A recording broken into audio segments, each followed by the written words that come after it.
flicker, neon bright. Old freaky gamer plays all night. Joystick in one hand, fries in the other. He's the king of one more level, brother. Press start, he's in the zone. His phone's a squeaky chair alone. Old freaky gamer, he's got the knack. Blasting through the game's attack. Leveled up and don't look back. Old freaky gamer on the track. 8-bit dreams and a 16-bit past. His reflex is slow, but his will is fast. Button mashing like a man possessed. High score chasing, he's obsessed. Respawn, repeat, rage, quick restart. Every pixel's a work of art. Game over doesn't mean... Hello everybody, and welcome to the GamezAttack podcast here at OldFreakyGamer.com. This is episode 71, as this episode is being called Remaster Me. How is it going, everybody? Oh boy, Mr. Mike is back. I'm back after my little hiatus. Thing is, even though I'll cancel the music here, things go. Was working on the bathroom remodel. And we'll talk about that later. We'll talk about that at the end because I'm switching things up a bit. Now, I am going to tell you I did not finish the bathroom remodel. I am still doing it because, it takes a long time for paint to dry. When you're doing a lot of painting, which I am doing and currently doing in the bathroom, and then after you wait for paint to dry, then you got to put on like other stuff, like I'm putting on, or I just put on yesterday. I put on a bunch of which yesterday's Saturday because I'm recording this on a Sunday, the day before the podcast, just to give you guys a little time differential here. So yesterday I just put on the clear coat over all my paint and stuff in the bathroom, all over for the walls, for the bathtub walls and stuff, for the tile, the painted tile and stuff. And the clear coat is a waterproofing clear coat that keeps the water from getting and breaking down the paint and stuff. Even though this paint is made for bathroom tiles and stuff, and it's made to withstand hot, water and such like that. I did put on a clear coat, just one. I only put one coat of it on. I think one coat should just suffice for it. I don't want to put on multiple coats and have the walls all not wally like, because too many layers. It doesn't work when you have too many layers, and I already have like a few layers of paint. I had 3 or 4 layers of this tile paint that's let harden up for a week, and then putting on the clear coat, that's another layer. I don't want to, like I said, I don't want to put too many layers, because if you put, like I said, too many layers on that stuff, it doesn't want to stay, it doesn't want to stick. It would eventually peel off and stuff like that. So you want to put it on, and you want to put it on the right time. So I had to wait a week before I could put on this clear coat, and I'm already getting into talking about the bathroom model, even though I wasn't. But anywho, like I said, it takes a while for paint to dry and stuff like that, and doing a whole bunch of things in increments. That the final thing to do in that bathroom will be putting on the new bathroom floor. That said and done. I'll talk more about that later if you're interested in it. I'll leave that as the closing for the whole podcast. So if you get sick of listening to me talking about bathroom stuff on a video game podcast at the very end of the show, then you can just turn it off. And I won't have no hard feelings. But we are going to kick it off with the Gamez Talk Newz. We're going to kick it off now in the beginning of the show because we got so much of it, and a lot of my gaming talk today will be game news talk, so might as well kick into it and talk about the games that is the Gamez Talk Newz now. Locked and loaded, ready for the fight. Game Talk Newz, gonna set the stage alight. Mr. Mike's got the scoop, he ain't holding back. Dropping bombs on the gaming industry track. Hear the thunder, feel the roar. Game Talk Newz, gonna settle the score. From E3 to PAX, they got it all. The highs and lows, ready to brawl.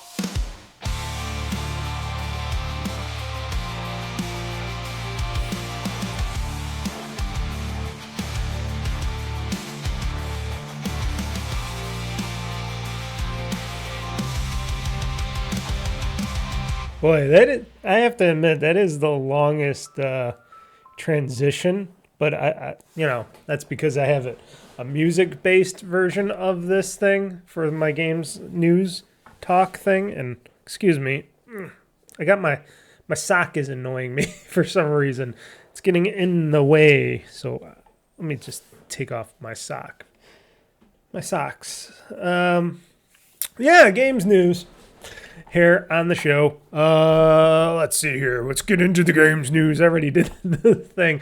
Excuse me, I'm a little off today. It must be all the huffing of the paint, as I was doing a lot of, like I said, painting in the thing, and it's been 2 weeks, so I'm trying to get back into doing some video game talking. So what's headed off of the Gamez news that I've been looking at? First off, I'm not talking about anything really Gamescom-ish, even though some of the stuff has come out of Gamescom, which happened the week prior, the week that I was off or took off from podcasting and such. But the interesting thing, well, not so interesting, nothing really happened. There was some game announcements. There was talk of, they showed off more of Silent Hill F and that Resident Evil, was it 7 or 8? The next Resident Evil. They looked interesting to me, even though I'm not a big Resident Evil or Silent Hill fan. But that new Silent Hill does seem interesting, and I have to admit, as a man, as a raunchy, into the schoolgirl lady kind of man, the Japanese schoolgirl thing. I'm into that. I'm into the sexy schoolgirl outfit wearing girl, and she just, killing the undead creatures and stuff with a pipe, and I don't know. It gets me off a little bit like that. Call it as you will. I am one of those MFers that likes that stuff. And same thing with the Resident Evil. You got the lead as a leading lady again. And she's hot, the FBI agent lady that has her psychological problems of something that happened to her in the past or whatnot. I do not know. But, she's pretty cute as well as an anime lady. I have to admit, they're anime ladies, not real women. Unless if they had some actual models come in and they had just modeled their faces after them, then I can say, well, if they're real women doing that, okay. But, they're just video game characters, but I always hope to meet somebody like one of those women and be like, oh yeah, you're cute. Oh yeah, you look nice. Instead of the same old blonde drama that you see every day in average life. I don't know. That's why I got to get to Japan and meet some of these Japanese women over there, because American women not doing it for me. No offense to you American women out there. I'm sure there's lots of lovely women out there. But in my area here in the Buffalo, New York region, just nobody. Nobody that I can, I don't know, correlate to, But enough about that. Enough about me and my sad existence of being single, which is not bad, by the way. If I'm telling you, as ladies and gentlemen, not just one sex over the other, but being single sometimes is not bad. Having the freedom to do whatever, whenever. Because if you got partners, you gotta work your schedule and your life around them as well. But I don't have none of that, so yeah. And I still don't have time to play video games. Go freaking figure on that. I don't know. It's always busy. But nothing really happened at Gamescom. So luckily, even though I was busy doing other stuff and I was following Gamescom, I didn't watch any of it at all. I didn't watch any of Keeley's presentation or anything like that. I just read all the news that was coming out of it on the game news services out there. And there's just really... Like I said, there's tidbits of this and that, but it was all the same old from the summer showcase showcases and stuff from Keighley Summer Showcase gaming event and stuff like that, and whatever Microsoft and Sony and anybody else showed off, you know. There was really nothing big from Gamescom, and that was the talk. And then we got the Tokyo Game Show coming up, and people are talking about, oh, there's going to be some new news on that stuff. Oh, boy, there might be something else. And I think I have it in here. I don't know if it's in my news story thing here. If it doesn't pop up, I will talk about that later as well, if I don't forget, because sometimes I forget. But people are talking, I'll just mention it now, the people are talking about that the next Forza Horizon is going to be set in Japan, which that'd be pretty damn cool, because they already did Britain, Europe, Australia.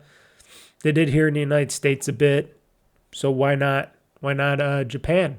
Why not Japan? Yeah, because they're not going to do like China or anything, because I don't think, I don't know. China, I think it would be hard because, you know, even though it's a big country and a lot of stuff is driving around all these historical events, it'd be just very hard working with China to make a China-based Forza Horizon, I would think. Because China, they don't really want to play ball with anything or anybody. They just want to do their own thing. If they like it or not, they'll cut you off in a second, and they're very. It's a very bad state of affairs in China, you know, and beyond our now history and future history with China, as we still ask for more and more goods and services from them and all that stuff, you know. I don't want to get into the politics and all that and the financials, but it's just been a bad relationship over the centuries that we've been with, you know, with China and all that. But Japan, good place for cars. I bet they're gonna try to do some drifting stuff, because, you know, you got that Forza Horizon Tokyo Drift, Forza Horizon, was it called Tokyo Drift game? Where they had that Forza Horizon, you know, where you could drift your cars and all that. It was more driving. It was an actual collaboration with Fast and Furious. I wonder if they'll do the drift, because isn't the drifting scene in Japan big still? Or was it something ever? I'm not, like I said, not big into cars, but I do like the racing games and such. So I don't know if car culture over there is still the drifting and racing and stuff like that they would tout in like the games and in the media and stuff. But yeah, I think Japan would be a good place. Now, note, I would rather go there personally, which I'm hoping to do still. But, you know, I think Japan would be a good place to set the next Forza game, because where else are we going to do? Going to go to Greenland, Iceland, go where it's all icy and stuff and cold and you're sliding it on the ice and stuff? I don't know. Russia you can't do because we don't like Russia. I don't know. The moon. Going to do a space Forza eventually. We're going to go to interdimensional Forzas. You know, what could be next down the road? Because you can only do so much before you got to go back around and stuff like that. And they like to do these places and stuff, because it's not like we can create new places out there in the universe, especially because this is a video game. And you can still have your real cars. You're just going to be in this weird Forza universe itself, but you know, what more can I say? That's just how it is. They want to keep it as realistic as possible. Hence, especially after they killed Forza Proper, the Forza Proper game and the team and Turn 10 and all that, which I think is a bad decision on my Xbox Microsoft's part over there, killing that, even if it isn't the most money-making you know, big thing there anymore. The car Forza Proper wasn't the biggest thing there, and they did a misstep on the last one, which I like the last one. I'll play the last Forza game. I'll go back and do it on iPlay. I still have it on my ROG Ally. I'll boot that thing up. Well, I haven't booted up in a while, but, you know, I might boot it up eventually, but I have it on there because I'm like, well, maybe I might want to do a Forza proper race and go race around racetracks and stuff because that's fun. You know, it's fun sometimes when you're not just going aimlessly around and you could just do a race and a race and a race because that's what it was. And I don't know.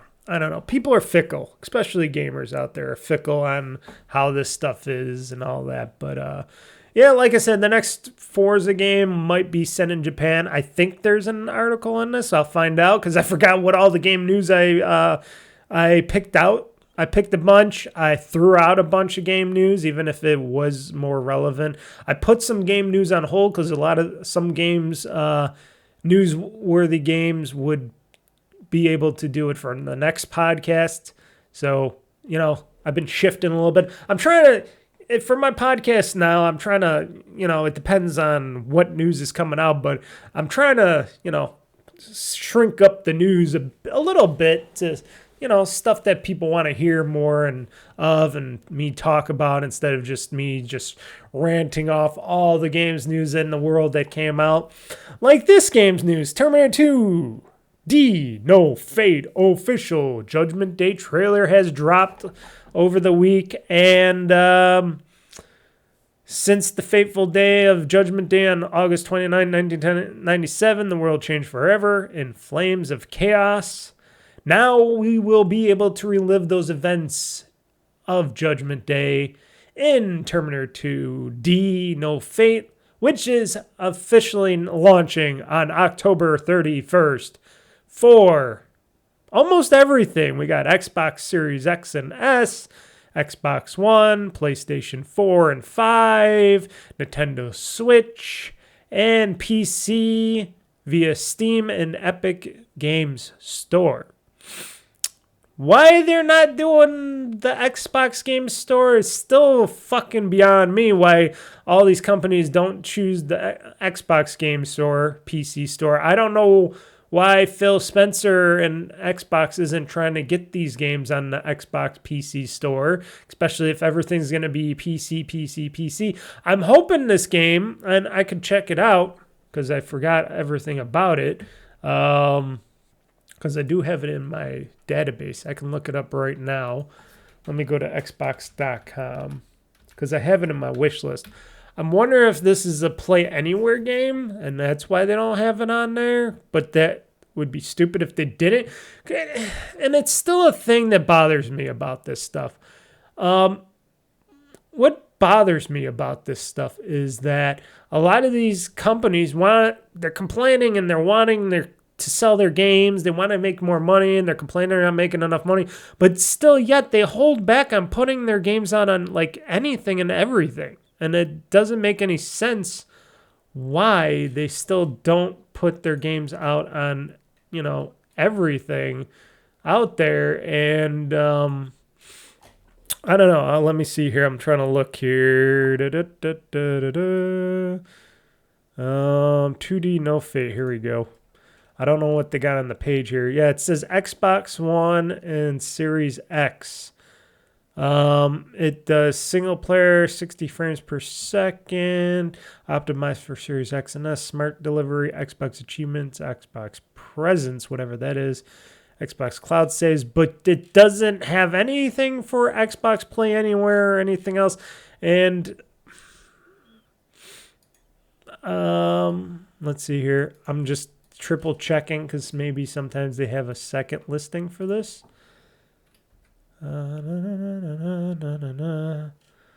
Of course, that doesn't come up anywhere on here. Why wouldn't that?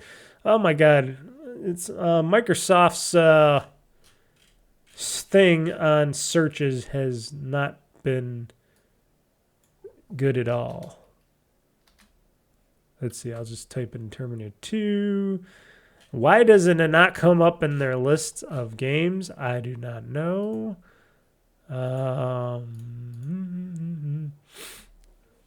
Let's see here. Xbox PC. I don't know if that will come out on Xbox PC here. Okay, they got Xbox. Let me click on this again. Is this just going to that? Yes, it's just going to that.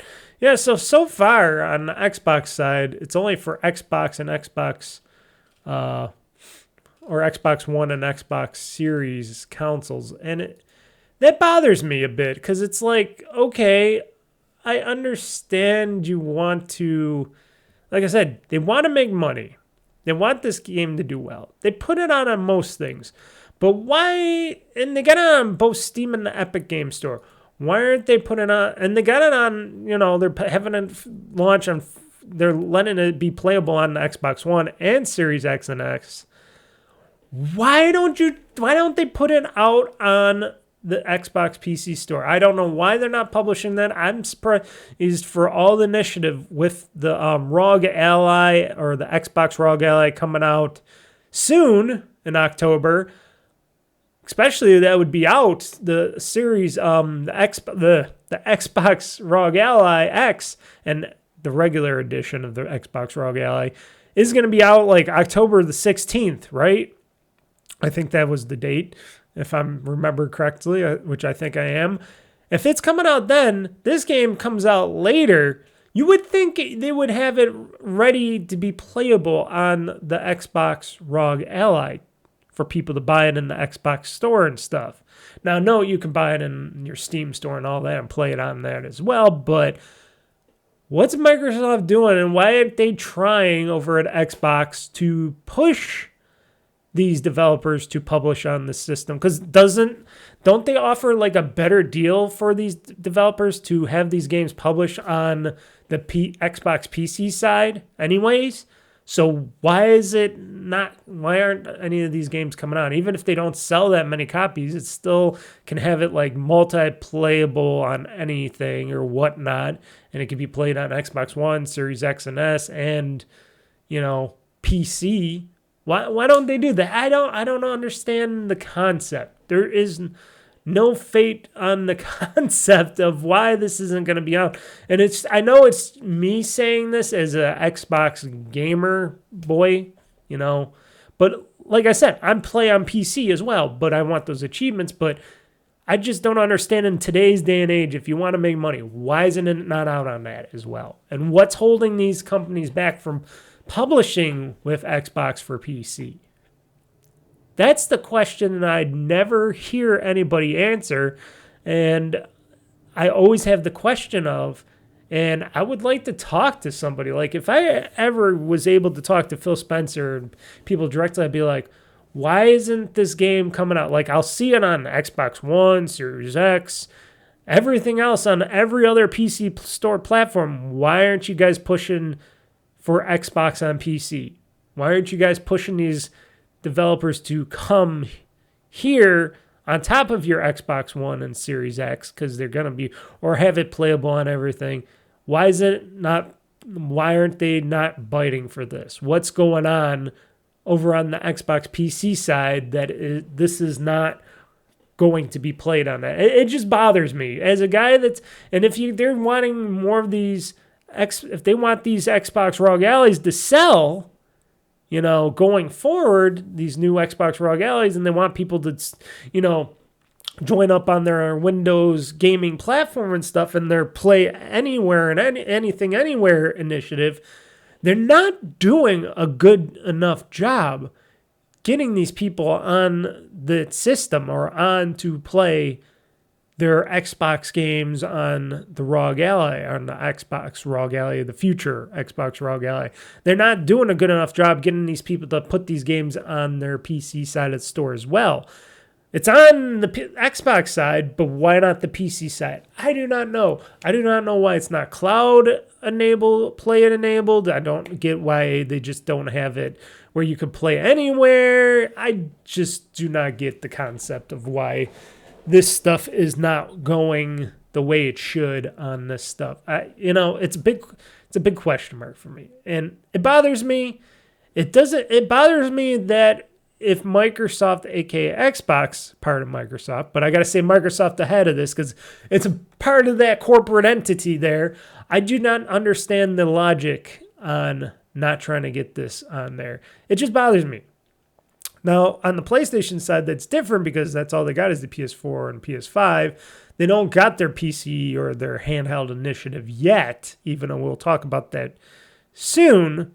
But if this is coming out on both Steam and in the Epic Store, why not bring it to the Xbox PC Store front again? Why? I don't understand why. It's just bothersome. I should actually, if I really wanted to do this, if I really wasn't super lazy, I should go and email the developer of Terminator 2 No Fate and go, hey, why are you guys putting this game out on everything and this Xbox One Series X, but not the Xbox PC Store? Why do you got it on every other PC store, but why not the Xbox PC store? I don't get it. If you guys want to sell a game and get full, I would understand if it's not that big, but with the ROG Ally coming out and stuff, the Xbox ROG Ally, wouldn't you want that be able to be playable on that device via the Xbox storefront as well? Because it would promote it better? Just a question. I don't get it. Maybe I should find an email and see if maybe I will try to do that. I don't know. Maybe I will ask a question over at the developer if I can to contact and query about why they're not putting it out on that, but they got it out on everything else and all the other PC stores, but why are they so hesitant to put it out on the Xbox PC store so people can play it on the Xbox for future ROG Allies and stuff? I find that a missed opportunity or something, or missed something. I don't know. Especially when, like I always hear, the PC Xbox store percentages that Microsoft takes, or Xbox Microsoft takes for game sales on there from these companies is far less than the 30% that they do on consoles and stuff. And you would think that'd be a good thing for these companies, but I don't know. I don't understand it. If any of you that might work in the video games industry, or any of you that might actually know the answer to this question, feel free to comment on my YouTube page underneath this video, because this is my videos, mainly only my podcast side of the videos have the comment section. So because I always like to hear what other people like you guys have to talk about or say on my questions about this stuff, and maybe you might have answers on it. And you can also email me at oldfreakygamer@gmail.com. Trust me, I will not send any spam or anything your ways because I don't care and I'm too lazy to do it. But I will love to comment on your comments on the podcast, or your knowledge beyond my knowledge on the podcast. And if there's anybody like from the developer that hears this and wants to say it, and please don't if you're going to comment on this, about this question stuff, don't just say, well, because Xbox sucks and Xbox PC store sucks, and why would they ever have that on there? Because that's not a legitimate answer. That's just you being a bunch of pansy fools making up little whiny things because you think the PC Xbox store is less than any other PC store. And you know what? For me, I feel the opposite, because I purchase a lot of my games from the Xbox PC store, and I get a lot of my games from Xbox.com, and for everything, most of my games played is Xbox for PC, Xbox in general. Like I said, still that Xbox fanboy fan, but like I said, if it's not available on that stuff, I will get on Steam and stuff like that. But I prefer to get on the PC Xbox store, because then I know it's easier to install and just put up on my, my systems and stuff, like my ROG Ally and stuff like that. And I can play it on my Xbox and whatnot. I do like that openness that I get from that stuff. So that is why I mostly purchase my games from the Xbox PC store. If I can get it and it's playable on PC and Xbox, that's just lovely for me. You know, instead of just being holding to one storefront like a Steam or something like that. And I don't do the Epic store. I don't do any of the other stores. I just do like I said, Steam and Xbox, because that's where I like to get my games from. And Microsoft has usually a lot of good deals and stuff going on, and I will eat those up and, you know, have my fun. Simple as that. So something that came out of the Gamescom announcements, one big game that I am very happy about that came out of the Gamescom announcement was the rest of the games that are coming out for the Mortal Kombat Legacy Collection. The final lineup confirmed includes version of Ultimate Mortal Kombat 3 that has not been playable anywhere since 1997. So, Warner Brothers Interactive Entertainment and Digital Clips announced Mortal Kombat Mythology Sub-Zero and Mortal Kombat Special Forces, two rare PlayStation-era titles that have been unavailable for decades, are in Mortal Kombat Legacy Collection. And I hear those two games, well, I know one of those two games is pretty shitty. It's pretty bad. That Sub-Zero game, I watched on a Blight Club from Giant Bomb as Mike Minotti was playing. That game is pretty shit. It's pretty shitty. But it's funny that they're going to include it on there. And I will try to play that, and I will love to fail at it, because I'll be like, oh, I remember what Mike had to do for this crap. And I will be like, yep, this Mortal Kombat Mythology Sub-Zero game is basically very crap. And Special Forces, I do not know anything about Special Forces, but I can look it up, and I'm sure that's crap too. But that's okay, because it's just for history. It's not that every game in this Mortal Kombat collection is going to be good. It's just because it's a part of their history for Mortal Kombat, and the history is in this, you know, for the documentaries, for this whole thing, for this whole lineup. That is why these games are in there, because they're part of the history of Mortal Kombat. It doesn't mean that all of the Mortal Kombat history is good. It just means that's what is in the history. So when people complain, oh, this game is crap or that game is crap, why did they put that and not this stuff or these newer games? Well, that's not a part of that history. They'll have to make a new Mortal Kombat collection for the next history and beyond, because that's what happens in the next history and stuff. So I think they know what they're doing over at Digital Clips. They do these kind of things they did these things for a while, and they're very good at the presentations and the whole video, video documentaries that they do in them. And I cannot wait to watch and see what they include in this Mortal Kombat collection. It's going to be great. Let's see here. Also, they revealed, like I was talking about, the collection's inclusion of Ultimate Mortal Kombat 3 version that has not been playable anywhere since 1997. The WaveNet edition of Ultimate Mortal Kombat 3 was originally developed to support Midway's NetWave online matchmaking service for arcade machines back in the day. This unique edition was only arcade released to feature Noob Saibot as a selectable character, now emulated and preserved for the first time in history by Digital Clips. The WaveNet version debuts in Mortal Kombat Legacy Collection, which, cool. I played some Mortal Kombat on arcade machines back in the day. I remember how brutal that stuff was. So they also announced that the Mortal Kombat trilogy, which is said to be optimized for modern platforms, was with drastically reduced load times for faster, smoother experience.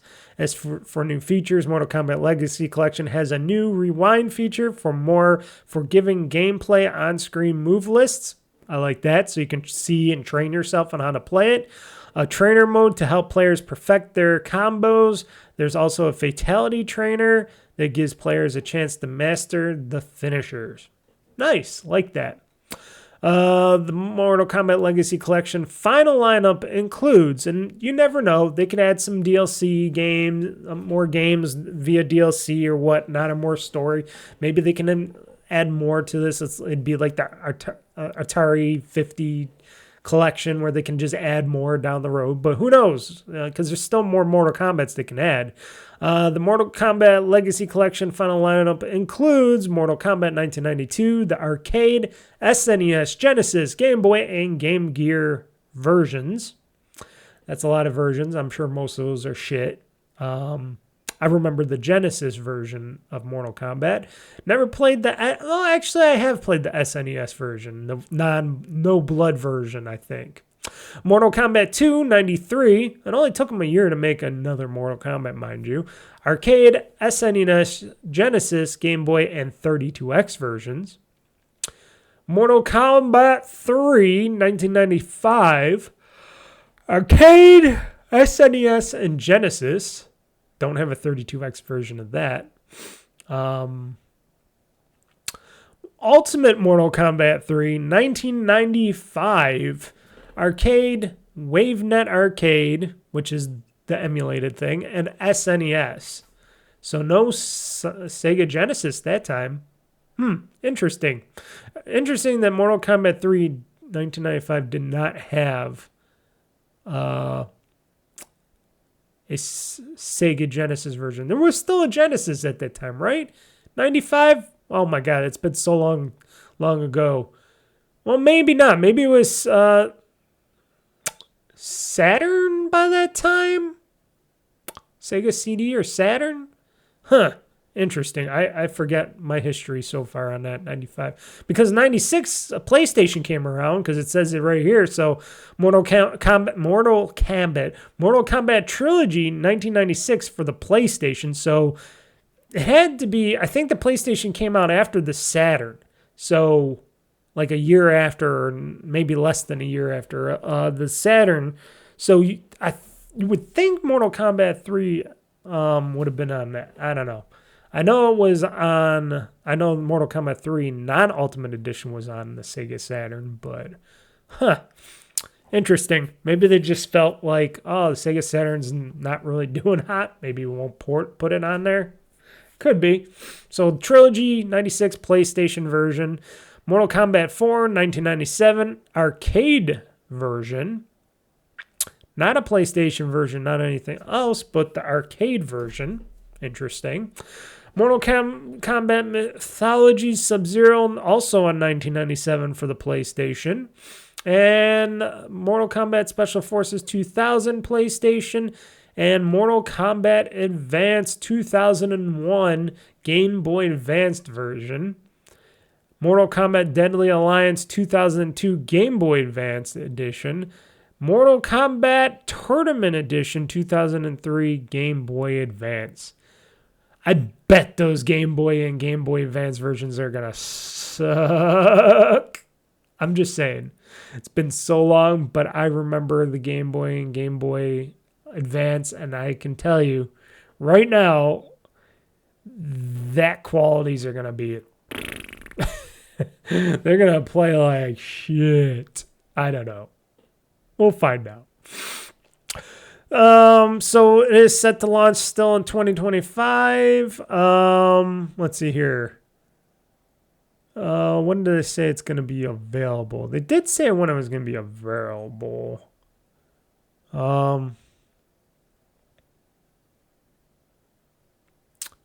Let's see here. Set to launch in 2025. The digital version of the game will be on PS5, PS4, Xbox Series X and S, Xbox One consoles, PC via stream, Nintendo Switch 2, Nintendo Switch, with a release date to be confirmed at a later time, Warner Brothers stated.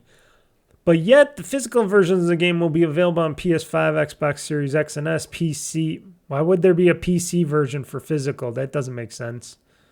PC, Nintendo Switch 2, and Nintendo Switch will ship on December 12, 2025. That doesn't make sense for the PC version, but hold up a second. I thought that this was like an a November, October, November thing. Let's see here. Hold up. Be right back. Okay, I'm back from my quick checkup. Yes, so the digital release isn't out. They haven't really officially announced it yet. December 12th is the looking for the physical versions of the game. But as I'm looking up on the internet, there's some rumored stuff. This comes from IGN that Xbox once put up a listing for the Mortal Kombat Legacy Collection for September 30th, which I guess they took down. And then they put up the placeholder date of December 31st. So maybe September 30th might be the day that Mortal Kombat Legacy does come out for, for all these consoles and stuff. I don't know. It's got to come out soon. Because if the physical edition is coming out December 12th, it's got to come out before December 12th for the digital editions of the game. Now, also note, for this Mortal Kombat Legacy Collection, I do not see a Xbox PC version coming out for Xbox for PC, or it is not also Play Anywhere either. So my question again is, why isn't this game not coming out for Xbox for PC? Just like I was asking about how the last game that I was talking about was not coming out for, or if Terminator 2 No Fate was not coming out for Xbox for PC. That's two games that I've just talked about that don't have any release plans for Xbox for PC, or yet are not playable on the PC version for Xbox, meaning what is Microsoft Xbox, aka Xbox, doing about these games not coming out on that, unless, like I said, if the new Xbox ROG Ally X is going to be able to play Xbox native games or something like that, or if they're going to be able to allow people to play Xbox native games on the PC and stuff like that, because eventually that app is going to be out on PC, but they're going to have it for these Xbox handhelds.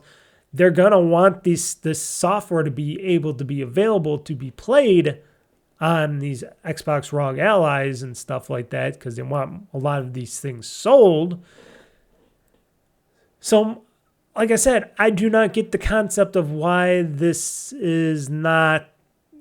games aren't just being more so readily available to be pre-ordered and stuff on that. It just doesn't make sense to me. It really does not make any sense to me on why games like this are not on the Xbox PC store.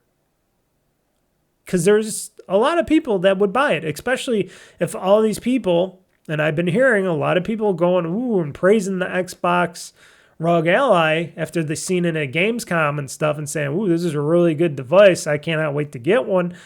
If a lot of these people are going to be wanting to get these things, you would think that Microsoft, aka Xbox, would get their asses in line, Phil Spencer and what's her name, Sarah Bond, and get your asses in line and figure out a way to get these companies on board. So when this device does release, you'll have all these extra games to be playable on it. And people going, oh, I wanted to play Terminator 2 No Fate. Oh, but I can't play it on my Xbox ROG Ally. Oh, I'm going to play the Mortal Kombat collection, which I do. Oh, but I can't play it on my Xbox ROG Ally. But I could, but then I got to buy the Steam version, and that means Microsoft gets no take or cut from the money at all. And it's like, you're letting money slip through your fingers. Why? I do not understand the politics on why. Things are slowly all coming together, but still you got things like this that just drives me crazy, that if you want to make this system, if this Xbox ROG Ally is going to be your official system going forward, and you're going to be doing this where you'll have these third parties make these handhelds, and you want them to run your software, which they're eventually going to update for more devices, which I will talk about also in a few news story minutes. you're going to want to get that software to be played via your store because you're going to want people to buy these games via your storefront, either be the Xbox for PC storefront or your Xbox in general storefront. And if you do not have that shit available, people can't buy it, and then they're going to go elsewhere for it. And then you're not going to be making those sales on that. And frankly, what kind of business are you if you're not doing that? Or is most of the Microsoft still fucking focused on that stupid bullshit AI, which will never do anything for Microsoft except eventually hurt it. It's a $4 trillion company now. Is it 4 trillion or is it 3 trillion still? I forget. It's a multi-trillion-dollar company. But things like that via stocks and whatever, that can all change. That can all go backwards. You could be a super high profiting company 1 minute and then the next minute, boom, all gone. But they're more into saving and putting shareholder values instead of making good products and services that people like that will pay for these things to make your company even more profitable. But, we're going to work on the shitty AI and focus that as our number one thing for everything. Unlike Nintendo and the way that they are litigious and corporate masters of selling things. Well, Nintendo Switch 2 has sold 2 million units in the United States, and this is just the United States in general. So Nintendo Switch 2 has sold 2 million units in the United States, 75% ahead of what the Switch 1's pace was. Meaning they must have had more product in the country, which you can tell because I can go online right now and I can still see, because I've been checking, I can still see, available. Switch 2s are available from Best Buy, Amazon, Target, Walmart. I can pick one up from anywhere or mostly shipped. They do have them for pickup, but they're mostly for ship too, which it doesn't really matter either way. You can buy it from their store and get it shipped to you. That's what most people want nowadays anyways. I know I would for most things. So it's available. It's not saying out of stock. So they must have a lot more units in the United States than what they were going to have or whatnot, or beyond what the Switch 1 has. So according to the monthly data, Nintendo Switch 2 sales in July were so strong that July hardware spending reached $384 million, the highest July hardware spend since 2008. The Switch 2 was the best-selling console for the month of July, and unshockingly is the best-selling console in the United States year-to-date in terms of both unit and dollar sales, surpassing the PlayStation 5. Who would have never guessed that? And, of course, yours truly does not have a Switch 2, and I will not get a Switch 2 until the Switch 2 OLED eventually comes out down the road, and it'll be newer hardware. It'll have an OLED screen, and that's if I still want to get anything Nintendo. Nintendo has been pissing me off lately with all their anti-consumer, anti-gamer, anti-charity, anti-anything approach, and they've just been acting like the fool for a very long time now, with all their stupid litigious lawsuits and all their other bullshit of just not letting gamers enjoy their franchises and products, and they're just getting really too bad. They're getting really bad over there, and it's just souring the milk. It's making me just have bad taste in my mouth when I'm like, oh, come on, Nintendo, why are you doing that? I love your products. I love your services, except for Nintendo Switch Online. I don't really give a care about that. But come on, guys. Why do you got to be such assholes to the world of the gamers, the people that love your stuff? Why do you got to hurt those who pay good money to get your stuff? You don't have to be like that. But that's how they're going about it now, and it's so bothersome. Okay, let's see. In other news, beyond Nintendo, like I said, eventually I might get a Switch 2. Like I said, Switch OLED too. Unless if Nintendo fully announces saying, hey, we're never going to come out with a Switch OLED because we just don't feel like they would be good, which that would be a bunch of bullshit because we all know they will in like 2 to 3 years come out with a Switch 2 OLED. And I would definitely get it. I would even get maybe not because unless if it's cartridge based. If it's cartridge based, like,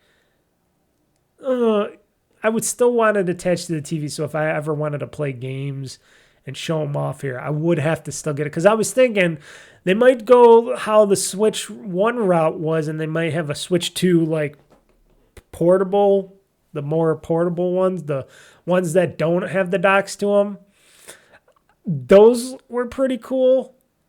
But the fact that I can't just plug them in and have them, have them put on the thing and be able to stream them on my gaming stuff, my gaming channel or anything and make videos, that would probably be a no-no for me. So, yeah, that's quite. I wonder, could you dock or plug in a USB-C thing into your Switch ones that are the handheld Switch ones that are not the Switch ones that are dockable? Can you do that and still plug them into a TV set and all that, or no? That's another question for me. Hold on. This is why I like doing these podcasts not streamed, because I'd have to pause the podcast every time just to look up information, because I just don't like looking up information while I'm podcasting. So I always take a break. So you don't really notice, but that's how I do it sometimes if I want to learn something very quickly for the podcast. So yeah, I'll be right back. Okay, I'm back. Sorry about the wait, which there was none for you guys on the podcast because it's not live. Yeah, I was checking. Yes, you can. Apparently, there are like third-party USB-C to HDMI adapters where you can plug in your official power adapter for your Switch consoles to that portable Switch. And it will be playable via on your TV set or whatever. And I'm like, oh, okay. Somebody was saying on there that, oh, you're not getting the full resolution. You're only getting the smaller resolution of it. I'm like thinking, well, if it's getting power from like the power charger and stuff, you would think it would go to full 1080p resolution or whatever resolution the Switch one would do via that power brick being also inserted in there. So I don't know if that person knew what they were doing or what they were saying on that, because all the other people were saying that they were having really good things. And it also helps prevent, because they have those third-party Nintendo Switch docks that would brick Nintendo Switch consoles and stuff for some reason. I think it was just the power thing that this cable. And I was looking at it, I'm like, oh, so I could do the whole Switch portable to TV thing. So maybe technically for the Switch 2, eventually if they do come out with a Switch 2 portable or something like they did with the Switch 1s, maybe I would do that. Maybe I would do the whole thing where I would just like skip the whole dock thing, because I don't really play on the TV and I play in handheld mode. But if I need it for like a video review or something for here, I could just quickly plug it in and do that. I do have other stuff that's like USB-C to HDMI and all that stuff, but I don't know if those would work with the Switch, if they have some special extra hardware that would get it to work on that. But that seems like a cool thing to do. And if I do ever get a Switch 2, and if they come out with like a Switch 2 portable before they come out with a Switch 2 OLED version, maybe I'd get the portable instead of the Switch 2 OLED, just because the portable, unless if they have a Switch 2 portable OLED version. Ooh. But I would get it because it would be smaller and it'd be, handheld-ish and stuff like that. I don't know. That seems like an interesting idea to me. Let me know. Tell me, folks. Tell me in the comments. Tell me at oldfreakygamer@gmail.com on what you guys think about that kind of stuff, about those cables. If you do that with your Switch 1s, or if you do it with your Switch 2 right now, and you have like a special cable, like a USB-C to HDMI cable or something that you use instead of your docks and stuff because you just want it for on-the-go kind of playability and stuff like that. I would like to know that. Forza, I was just talking about this also, and I teased about this. Forza Horizon 6 location leaked by a car import company. Fans believe we believe in Forza Horizon 6 to be in Japan. So fans, fanboys of the series and people are on social media teasing that Forza Horizon 6 could be based in Japan due to the fact that from a car import company connected to the game, talking about how state that a staff member that traveled to its premises in Australia to scan a series of K car models, which I guess are Japanese import car models, which are unusual to find outside of Japan. And it's because of this, as well as the subsequent removal, that fans now believe Japan is Forza Horizon 6's next setting. Japan was ranked highly among the most requested locations in the Forza Horizon 6 following previous series entries set in Australia, Mexico, and the UK. I forgot they did Mexico. Xbox boss Phil Spencer recently confirmed that the next Forza game would arrive in 2026, next year, and is widely expected to be a new Forza Horizon game because they're not doing Forza proper games anymore, at least not for the time being, unless if they got some of those Turn 10 people working at the Forza Horizon part of the company. I think they do, because I don't think they fully closed down Turn 10. I think they still got them open, but they just got a lesser staff. But you never know. They might just be able to make another Forza proper. I don't know. It's still part of their franchises, so who knows. But the next Forza Horizon, which is basically more popular, I'm guessing they're just going to be able to do it that way and have more of that. And if it's in Japan, that'll be great. I would love that. That'd be fun. That'd be fun for the next Forza Horizon if we got the showcase and then they announced at the showcase next June that, hey, you're going to be able to race in Japan. Woo! And it'll be on Game Pass, so I'll have that game for free, and I will be able to play it on my Xbox ROG Ally, because it'll be Xbox ROG Ally optimized, as they would say. So Gears of War Reloaded came out. Reloaded, Remastered. What did I call it on mine? I think I fucked up on that, didn't I? Did I call it Remaster? Let's see here. Oh, yeah, Reloaded. Wow. Hold up. Reload.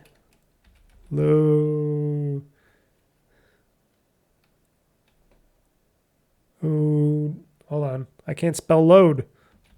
Loaded. Wow. I called it Remastered because it is basically remaster. Or wasn't it the last one remaster? Last remaster. Oh boy, I'm really butchering the stuff. But yes, Gears of War Reloaded came out not too long ago. I guess to mixed reviews on Steam because of issues the Steam version is having. And this is the crazy stuff that I'm talking about. Why would the version on Steam, and I hear this a lot, and this is like a lot of times why people don't want to buy the Xbox PC versions of the games as well, because they're like, oh, the version on Steam of this game is different than the version on the Xbox PC store. And I'm like, well, if they're both games that are PC-based game, and it's not like the console to the PC to console type of game, why would those versions be different on those two storefronts? Why would they just not update the same package on both? A lot of stuff behind the scenes that just don't make sense to me, Mr. Mike, on how they do not just make it so that these games are one-to-one comparison because they're the same PC version of the game, right? but they're just in different packages for those stores on how they distribute the games to the customers and stuff. That would be the only thing I could think of. But apparently there was issues with the Steam version. Now, no, there has been no issues with the Xbox or the PlayStation 5 version or the PC Xbox version, should I say, of Gears of War Reloaded. I have had no problems with it. But apparently on the Steam version, when it came out, Microsoft stated that it is aware of the crashing issues with the newly released Gears of War Reloaded on Steam and confirmed it is investigating. Though a remaster of the original 2006 game with shiny new version comes with improved visuals and audio crossplay and cross-progression and all the DLC from the Gears of War Ultimate Edition, despite describing the port as a faithfully remastered and optimized for PC, however, the game is currently sitting at a mixed user review rating on Steam, with players disappointed with the crashing, low population on multiplayer, I will talk about that in a second, and missing pre-order bonuses. So at the time of the article that I was reading, and I think this is an IGN article, that 50% of the 633 Steam user reviews were positive for Gears of War Reloaded, which launched on August 26th. I am going to take a look right here because I can check right now. Of course, Steam has to update before I can do anything. Microsoft asks for people's patience during this, and they are looking into the missed pre-orders and et cetera, et cetera, et cetera. There we go, Gears of War Reloaded. Let's see here. Yes, just let me view the page. I don't care. It's still mixed. They got over, the trailer's playing. They got over 1,429 reviews. It's still mixed right now. Some people are recommending it. Some are not recommending it. A lot of people are also complaining about that this was supposed to have local co-op. When they announced this game, that it was supposed to be couch co-op, local co-op, I guess, for, split screen and stuff. That did not happen, I guess, or something happened with that. I don't know. Let's see here. Try the pro. This guy loves Gears, but let's see here. Price. I want to care about the price. Price is normal. You can't complain about it. This guy's complaining about the $40 price, but here's the thing. It's a remaster of it, sure. They did a lot of stuff to it. Plus, it's coming out brand new for PS5 owners and stuff and like that. So, of course, they're going to have it for $40. You're lucky they didn't make it $70 because Sony would have made that $70, like the Last of Us games and all that. So you can't complain about the price tag. And of course, if you have Game Pass, you don't have to pay any money for it. Textures are sometimes delayed and remnants of the 360. I don't really see. I see that in the video. I don't think they optimized the videos for the game. I can see that. Multiplayer. They're talking about how co-op thing, stuff like that. Yeah. Like I said, I'll talk about the co-op thing. Or the multiplayer thing in a second, but the video thing for that, what happened here? What's going on here? Oh, there we go. I don't know. Things are going crazy. Come on, Steam. Steam in general, I'm just trying to click out of Steam, and Steam is just fucking up dramatically. So, because maybe Steam's the problem. I don't know. Because I'm trying to close out of Steam here, and Steam is just like still popping up windows, still doing all this crazy stuff. Steam, what are you fucking doing? Jeez. It's enough with your advertisements. Enough with all the other bullshit. But, yeah, people weren't happy. People are still not happy with the Gears of War Reloaded matters on them not getting their stuff. Games crashing, multiplayer, low population. Now, I can definitely admit, when I first started playing Gears of War Reloaded, when it first came out, there was nobody really playing the game. There's more now, because I played it again online when I played it on my ROG Ally. Note, I was not connected to anything. It was via internet stream or via Wi-Fi 6 in my house. So, and it was playing buttery smooth. I got to tell you, playing Gears of War Online off my ISIS ROG Ally Extreme Edition, I should mind you, with the Wi-Fi 6, buttery smooth. Was having no problems playing that. Everything was playing really nice. I did find people to play with. Had some fun with that. Just to try it out a little bit, just to dip my toes in. Hence why I still got to find some people to play Gears of War Online with me. But I was having a good time with that. I was having a good time playing the campaign and all that. And note, actually, I didn't have to purchase it. They gave me a free copy of it because I already owned Gears of War, the Ultimate Edition. So they gifted me Gears of War Reloaded for free via the Xbox PC store and stuff like that. So I already owned it like 3 times over. So I'm like, oh, okay. And I get new achievements, and I put it on my ROG Ally. I did first play on my PC, but then I put it on my ROG Ally, and it runs very well. Now, I did note that the Gears of War Reloaded videos or the Gears of War videos, when they show you the cutscenes and stuff, were a little bit like the original 360. Like I said, they might have up-resed them a little bit, but I don't think they never were going to redo those. They were just keeping them as is. And yes, they do look sometimes a little grainy. They do sometimes look a little old. Yes, remember, this is a game from 2006. This is a remaster of 2006. And notice I said remaster, because they did the Ultimate Edition before that.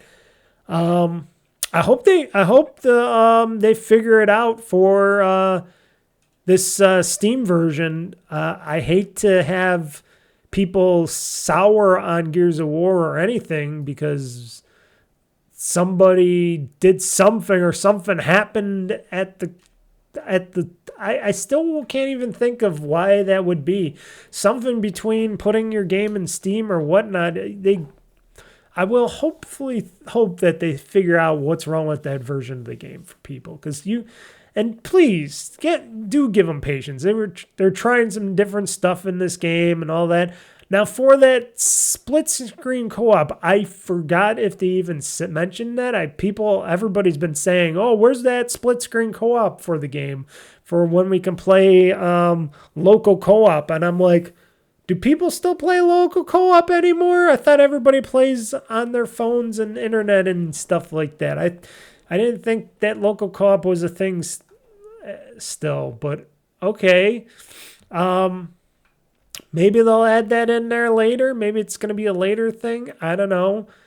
I figured that time is dead. I thought more people would just want to play via, well, I'll play on my computer, you play on your Xbox, or you play on your computer, I play on my computer kind of stuff, and that people don't really connect and come to each other's houses. It's all via screens now. I don't know. Maybe I'm just an old man talking about this stuff, but anytime I play games with people now, it's just via screens. And that's a minor thing, because the only problem, I liked playing when I used to play games with my friends, or mostly my one friend, because I would go to his house and play, and we would play on his TV. And note, he never had the biggest TV.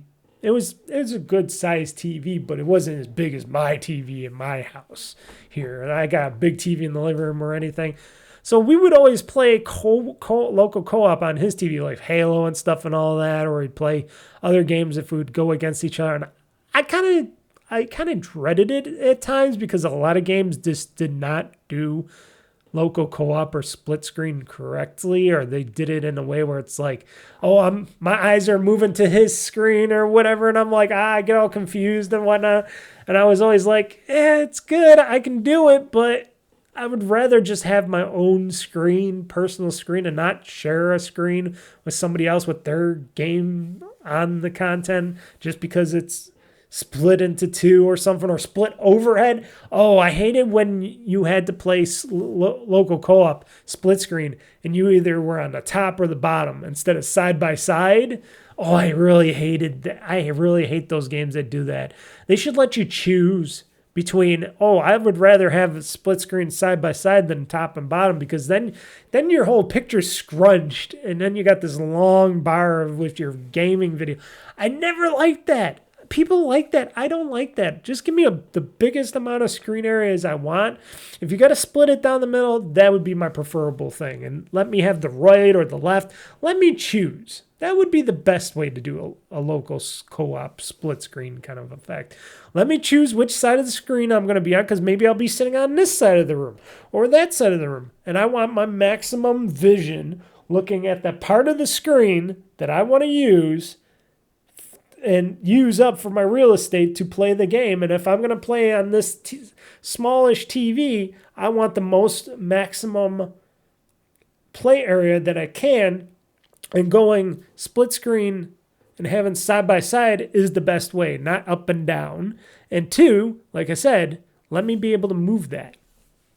I don't know why they never came up with that kind of technology where it's just like any game that does local co-op or whatever, and you can do split screen, let people choose what kind of split screen they want to do, but they force it into everything. But I don't know. I like the game. I like the game a lot. I will talk more about that in the games that I played in the past week, because I did play a lot of that. I'm going to play probably more today, hopefully, if things go okay. But I've been enjoying Gears of War Reloaded, even though I'm playing it like the 6th time for the campaign, but also I'm kind of getting back into the online, even though I've just been playing like 1 match or 2 matches here and there, jumping in and jumping out and not really just playing. I hopefully, as my one friend said, he's going to be coming over to pick up some stuff from me for this Tuesday. I want to ask him if he and my other friend, my other buddy, will be interested in being in a Gears of War clan together and us all playing Gears of War together. I think he can play Gears of War on the series, because he's got a series console, I think, now. I want to see if they'll be interested in playing Gears of War Reloaded online with me, and we just all get in like on Saturdays or something and just play some Gears of War Reloaded Saturdays in the afternoons or something, or at night, whatnot. Just having some shootouts. Just like I used to do, because I used to play with this one other friend with GTA Online a lot, but maybe Gears of War. Maybe Gears of War. I don't know. I'm going to ask him. Microsoft can't still say how much the Xbox ROG Ally X will cost due to macroeconomic conditions, even though the courts did deny Trump's tariffs as unconstitutional and stuff like that. Oh, well. But, yeah, they did knock down Trump's tariffs thing, saying it's unconstitutional and all that stuff. So maybe they'll go away. I don't know, folks. Maybe you don't have to complain anymore about these so-called tariffs if they're saying this is unconstitutional and shit. I don't know. So maybe that's going to change a bit. Maybe it'll make prices cheaper for you guys, because you guys, I don't know. I'm not going to say anything. I got my own opinions on Trump, tariffs, all that stuff. I know people don't care for him or them and stuff like that. I got my own ideas. I talked about them enough in the past. I got my own beliefs on that. I whatever. Back to this. So due to all the bullshit that's going on, we'll just say that, despite announcing the release date and availability details, still no decision is made. That might change. Who knows? Maybe we'll get a release date. So they're holding back on sharing details on that, even though people like me really, really, really, really, really want to pre-order our copies. I've already got money set aside. Like, I just went into my dollar jar. This is an old person thing, I would think. I don't know. I don't know if you youngins do this, but I have a dollar jar. I also have a change jar, but I have a dollar jar where I just throw dollar bills into. So anytime I get a dollar bill, if I use actual money and not just plastic or tapping on purchasing things, if I actually use money and I get like change and dollars back, I'll put dollars in a dollar jar. and I'll wait. You know, it's been like two years or something or so, maybe less. And I saved up over $520 in that dollar jar in like 2 years or a little bit less than 2 years. Isn't that crazy? Having over $500 in dollars. So I wrapped them all up because I said to myself, well, I know they're, and this was before anything was talked about on Xbox ROG Ally or anything like that. I'm like thinking, well, maybe for my next console or something I want to do or something, or next ROG Ally, because I knew that there was going to be a new, more powerful ROG Ally coming out because I knew the Zen 2 chip was coming out from AMD and stuff. And I'm like, ooh, there's probably going to be another ROG Ally coming out eventually. So I'm going to want to get ahead of that and save some money up for it on the side.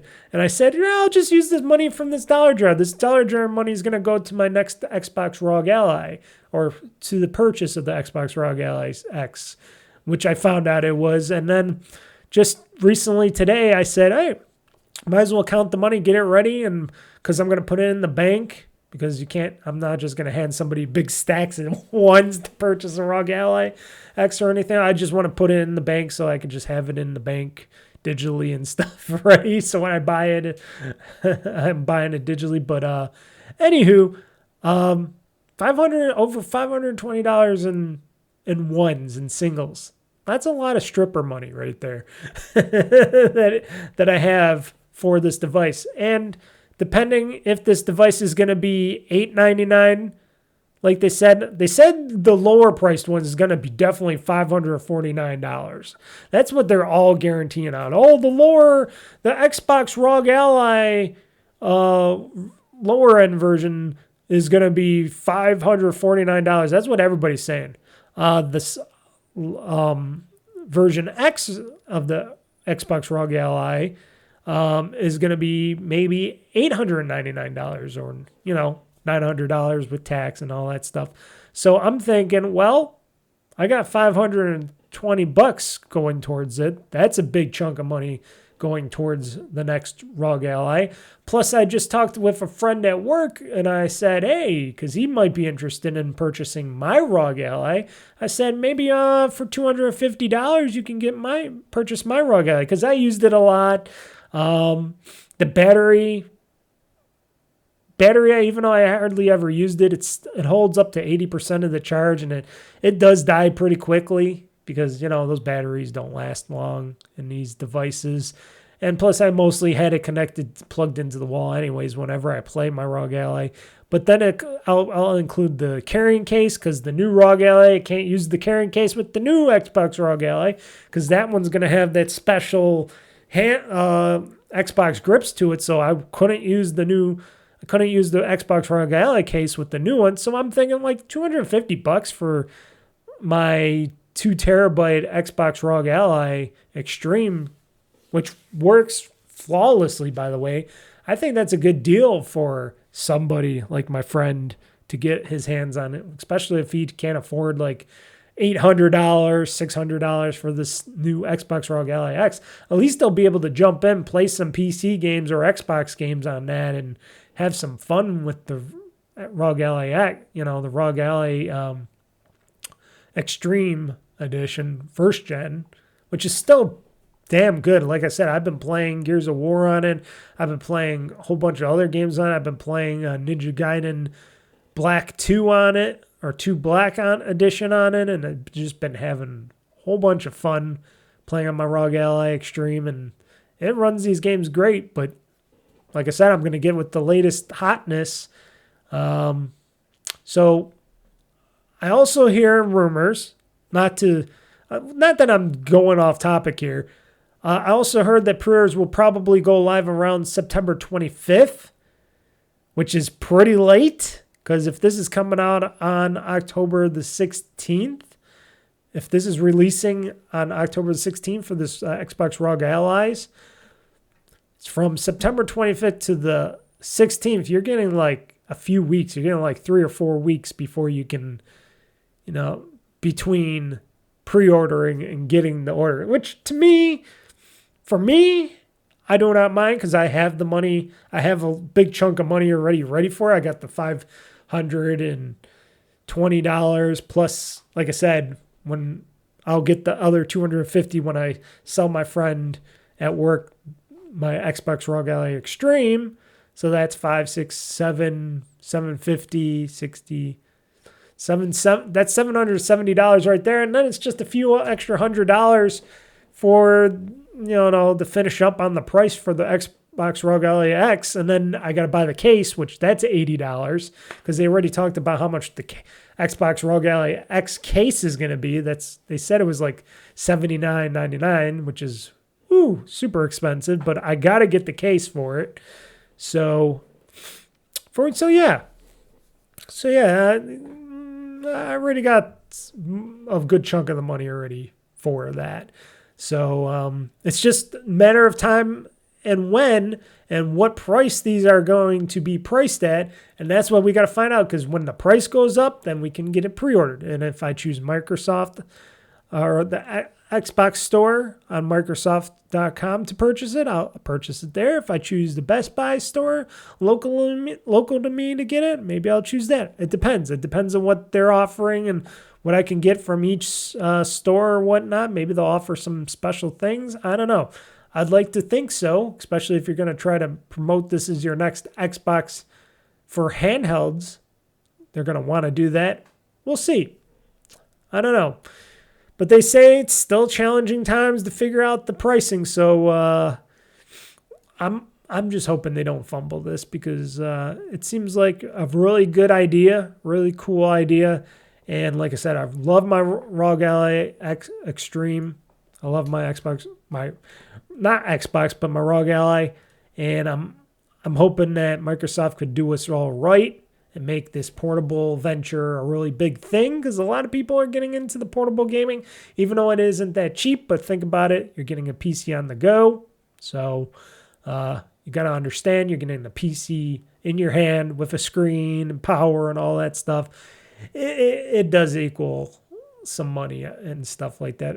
And even if you just bought a regular console, that means you got to get a TV, surround system, whatever to play that. That costs a lot of money as well. So people got to think, not everything is going to be dirt cheap anymore, especially nowadays. Even if tariffs do go away, things still will not be that cheap going forward. And talking about portable Xboxes and stuff, the Microsoft also stated that it wants Windows to be loaded the leading operating system for handhelds, not just desktops, PCs, and laptops anymore. And they are looking to port their new latest and greatest Xbox upgrade software, not just to the ROG Xbox Ally, but to the Legion Go and the MSI Claw, which are also set to get the same Xbox upgrades as the ROG Xbox Ally, or Xbox ROG Ally as I like to call it. So, now that Valve's rival SteamOS has made its way to third-party devices, comparisons between Windows and SteamOS on the likes of the Legion Go OS show Valve's Linux-based OS system is lighter and better in performance-wise. But here's the thing. It's harder to play most of your games on a Legion Go or on a Legion Go SteamOS based system, because you're not running Windows native software. You're running their version of Linux based, what do they call it? I forgot the name of that stuff, that emulation software to play a lot of these games. And a lot of games do not work on it, especially games that use anti-cheat and stuff like that, which get a Xbox/Windows handheld OS operating system. You can play all your PC games on that because it's just the PC in your hand. And if Microsoft and Xbox can correctly make the software lightweight and better portable friendly, especially with the Xbox integration on top of it, to make it more of a actual gaming handheld software-based system, that could work. That can make it work better for them. That can make if it's later and better. The only thing that I still question for people, because there's going to be a lot of people that are going to want to buy these handheld systems going forward that are Windows-based, etc., etc., etc., that have these OSs on top of Windows and stuff. My question to everybody is how, if you don't like computers, you don't like updating Windows and stuff and all that stuff and updating components and stuff, are these people going to like doing this on a portable gaming system like this stuff? Now, note, I have my Xbox, I keep saying Xbox. I had my ROG Ally Extreme for, what is it now? Been over 2 years now, give or take. And, you know, I had it updated. I updated every first of the month because it's Windows 11 on there and stuff. And frankly, as long as you know when to update it, I just go to updates. Sometimes I check updates periodically to see if any new updates are coming on there from, you know, the Xbox, from the Windows Update Center, or from the Asus ROG Ally part of it for Armory Crate. There's sometimes some stuff that needs to be updated, or drivers or something. I always check that stuff because I know, well, I want to get it checked and updated right away because it's going to bug me later or won't let me do something later. You know, you got to check that stuff, especially the second Tuesday of the month or whatever. But I can't speak anymore again. How are people going to react to updating a Windows-based gaming system when there's going to be lots of updates every month, or big updates for it every month? Are they going to understand that? Are they going to understand how to do it? That's the only problem with updates. Unless if they're going to streamline the updates with these ROG Ally X's and stuff like that. If they make the updates seamless to like an Xbox would do an update and stuff like that, maybe that would be a lot better than what it is currently for people. Because that's the only thing I worry about. Because it is a PC in your hand. And like I said, I know a lot of people that are kind of loopy about that stuff. So I'm hoping that it's not too much for people. You know, not everybody's as technologically savvy as me on this stuff. And eventually Microsoft, aka all these portable gaming handhelds, Windows-based, SteamOS, SteamOS, Steam systems, they're going to have some competition. And we've been hearing leaks and talks about Sony, and Sony's been pumping out saying, we're coming out with these more powerful PlayStation 6s and stuff like that, which I'm thinking, will their PlayStation 6 be a Nintendo Switch-like device?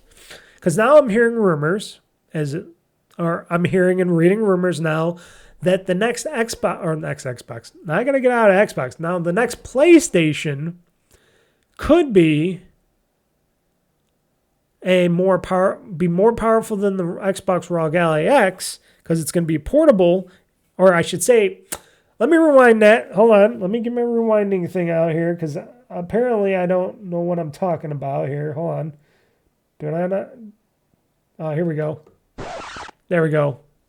Record scratch, rewind, Mr. Mike, use your words correctly. Will Sony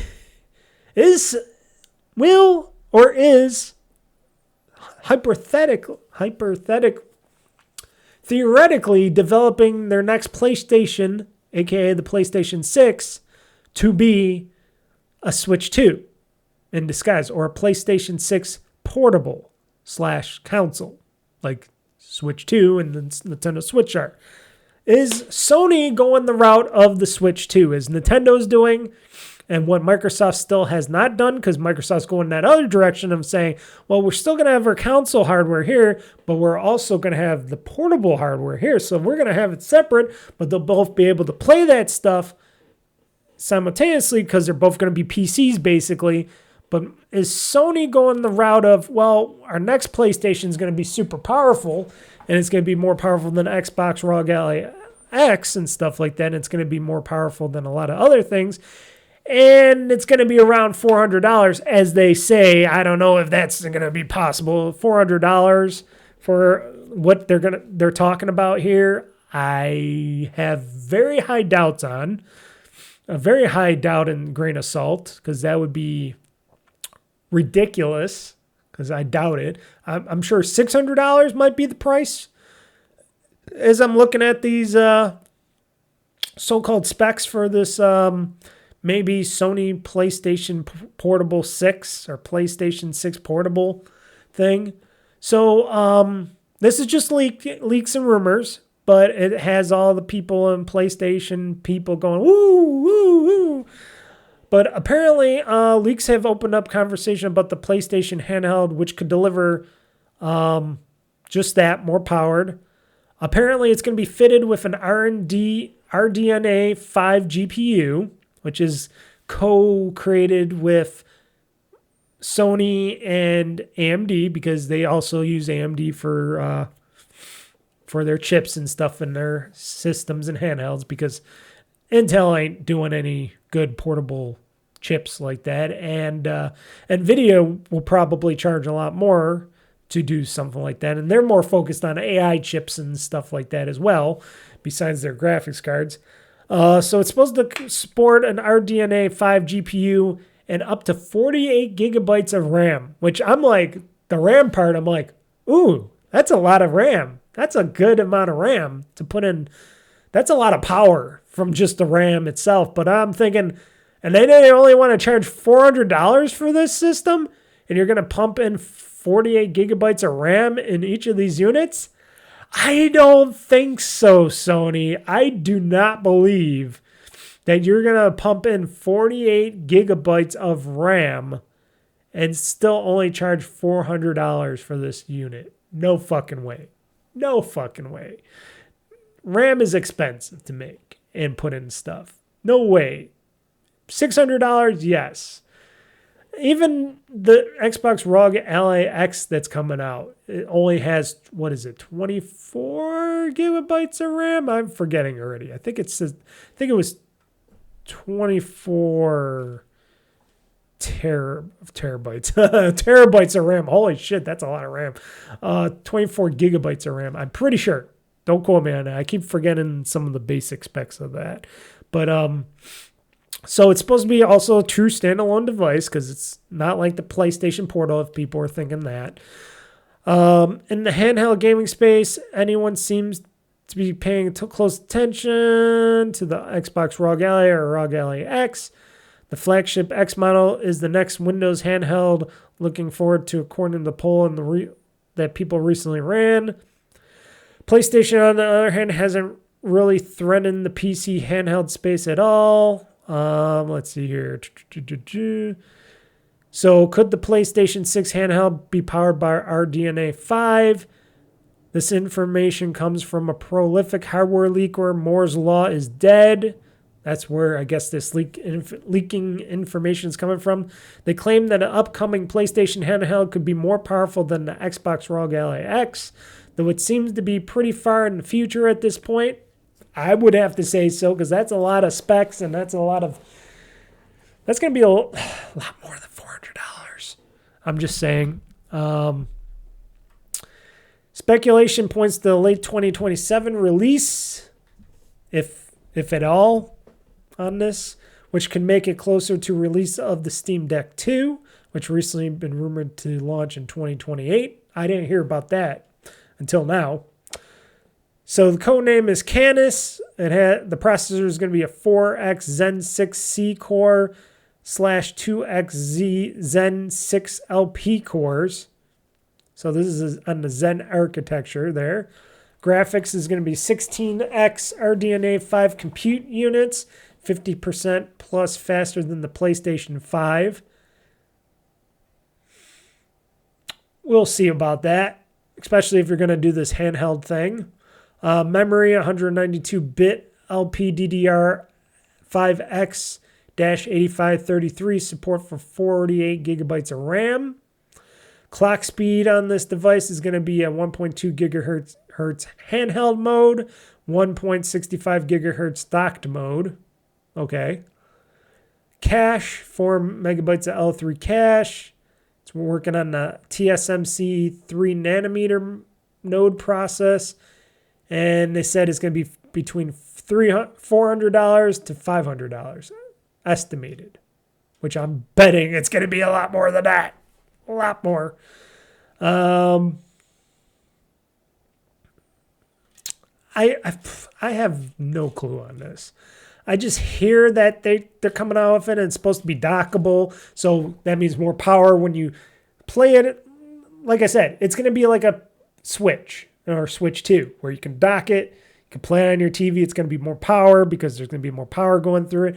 If you want it handheld mode, it's going to be a little less powerful, but still play your games and stuff. And of course, these are all going to be Sony games and stuff like that. And it's supposed to be playing, I don't know. Third parties will be able to put their games on there, just like a ROG Ally or something, I would guess. Maybe just using the Sony hardware or software. A lot of questions about that. Mainly, I'm thinking it's going to be, like I said, $600 is my price on that. No way in hell is it going to be at $400, unless if you're going to cut that 48 gigabytes of RAM in half and you're going to have like 24 gigabytes of RAM for $400. And even that seems a little less. That still seems like a little impossibility right there. Just the way how hardware and stuff has been priced nowadays. And I know they would want this to be priced wisely for people to purchase it for consumers, but this is Sony we're talking about here. Nothing they make is cheap. And if you're going to make this so-called more powerful than a PlayStation 5 system, and that the system is going to be more powerful than that, and it's going to be a handheld system on top of being a regular system, but it's going to be the Switch comparison, I got my doubts. I got a lot of doubts on that.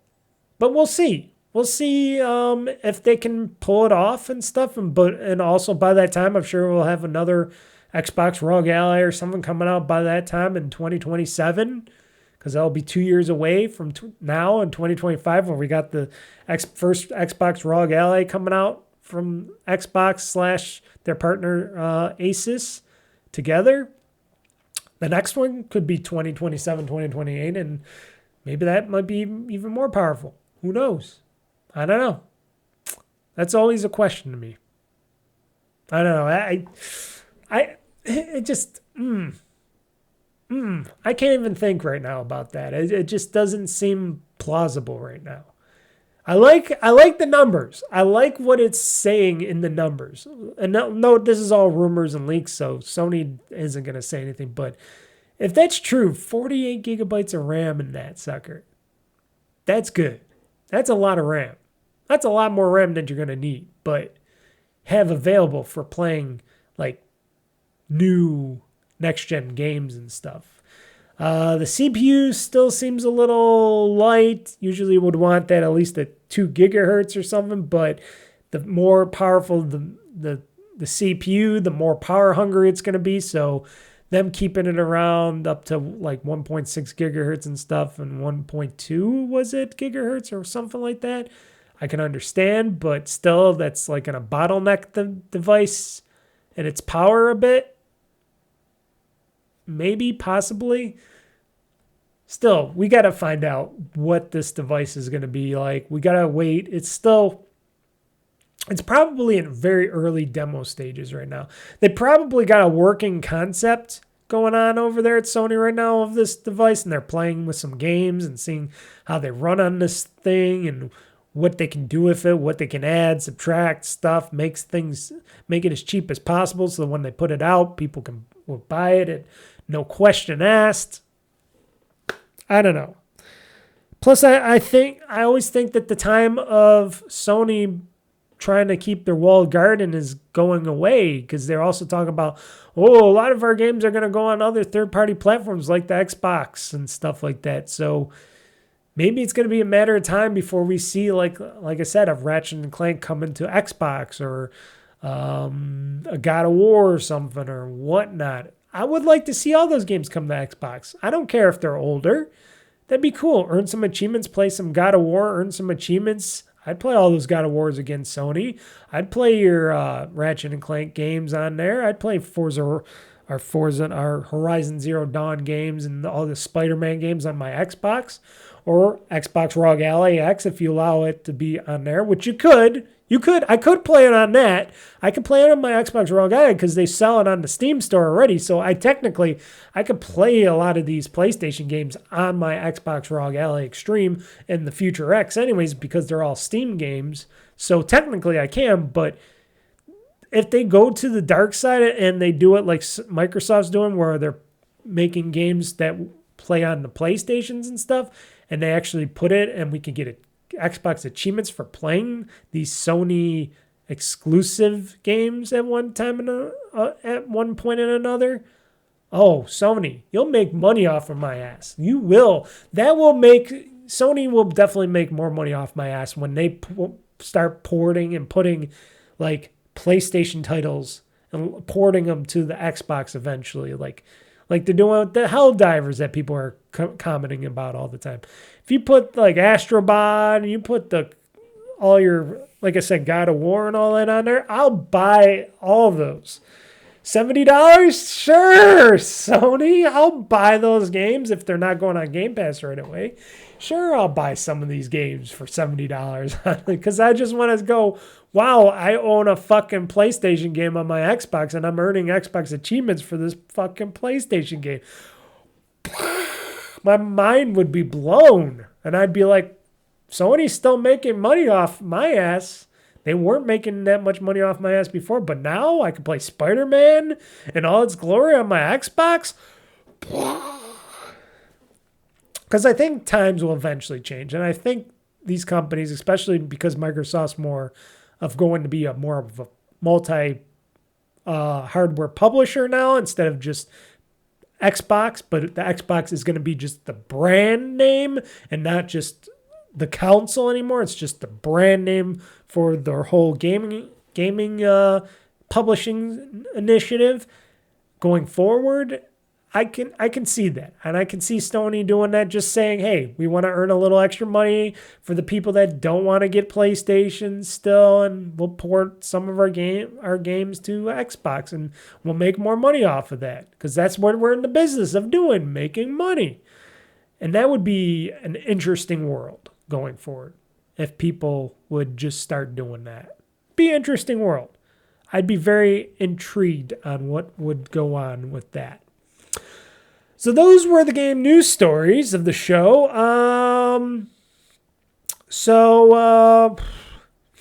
Let's talk about the games that I played in the past week, because we're getting long in the tooth on this game. So let's go here. The games that have been played in the past week. I had to take a drink there. So we'll get through this quickly and easily. RoboCop Rogue City, still playing it. Almost done, folks. I'm almost done, at least with the main story for this first game. And I mean this first game because playing through RoboCop Rogue City, I'm almost done with it. I can tell I'm getting really close to the finale and all that. I'm really close to the end. But don't worry.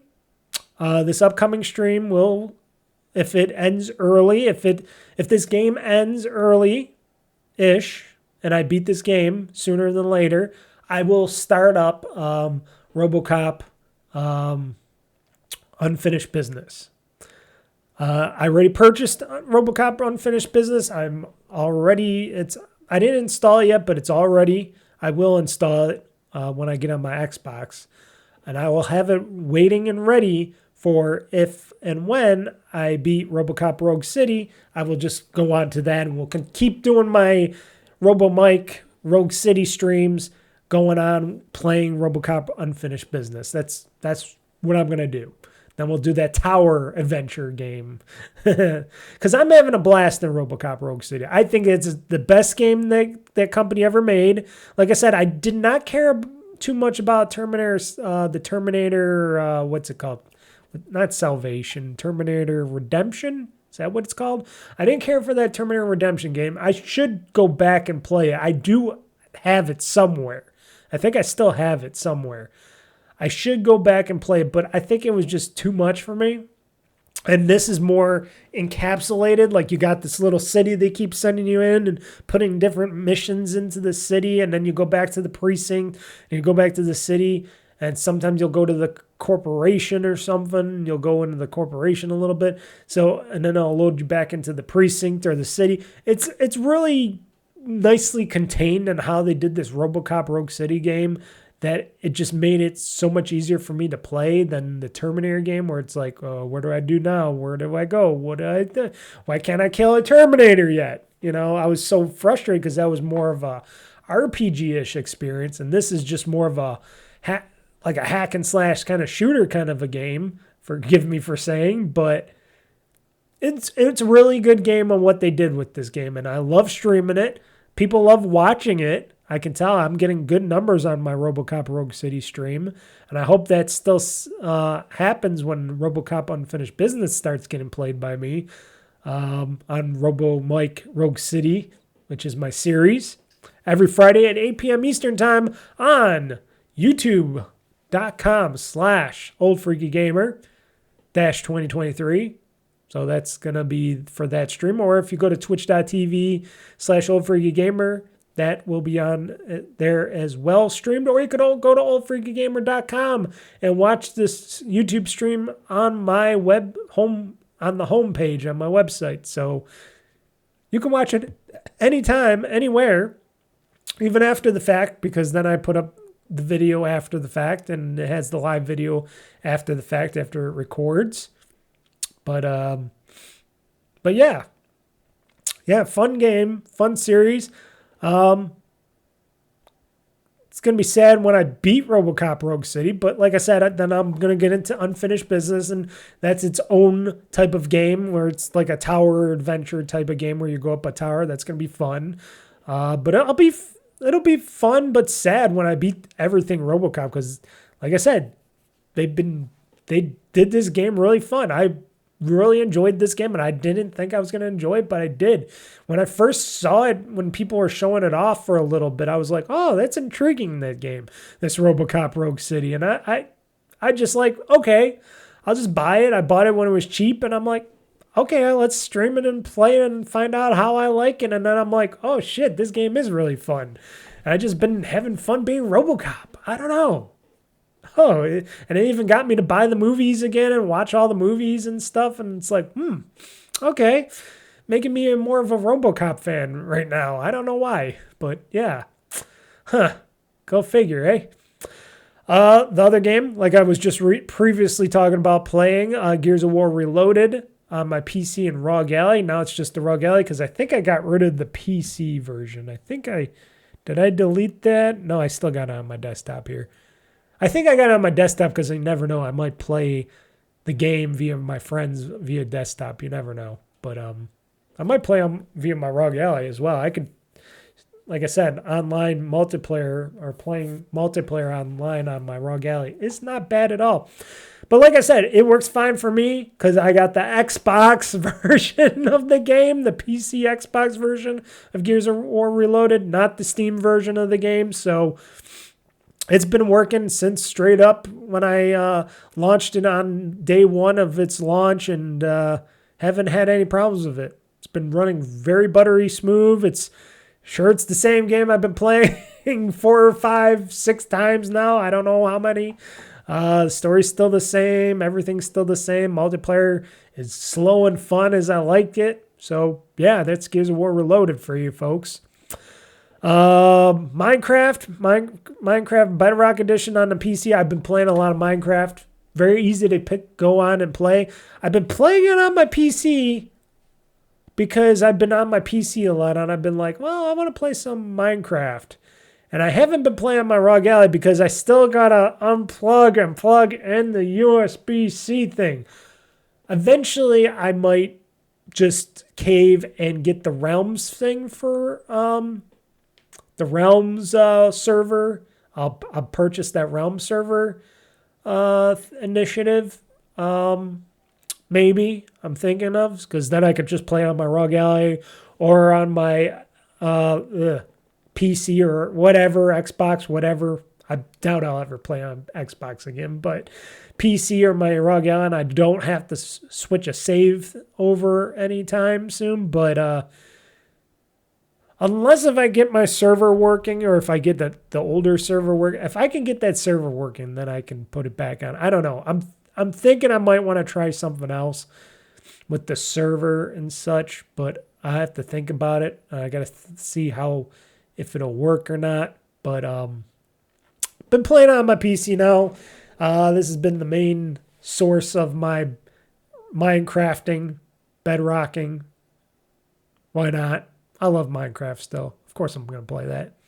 Been playing a heck of a lot of Vampire Survivors, and I should put ROG Ally on here because I've been playing on my Xbox ROG. Xbox. I wish I had the Xbox. I've been playing on my ROG Ally Extreme, and I've been playing on my Series X. So let me put that on here on my show notes here. Make it all up to date. But been playing more Vampire Survivors, having fun with that, because why not?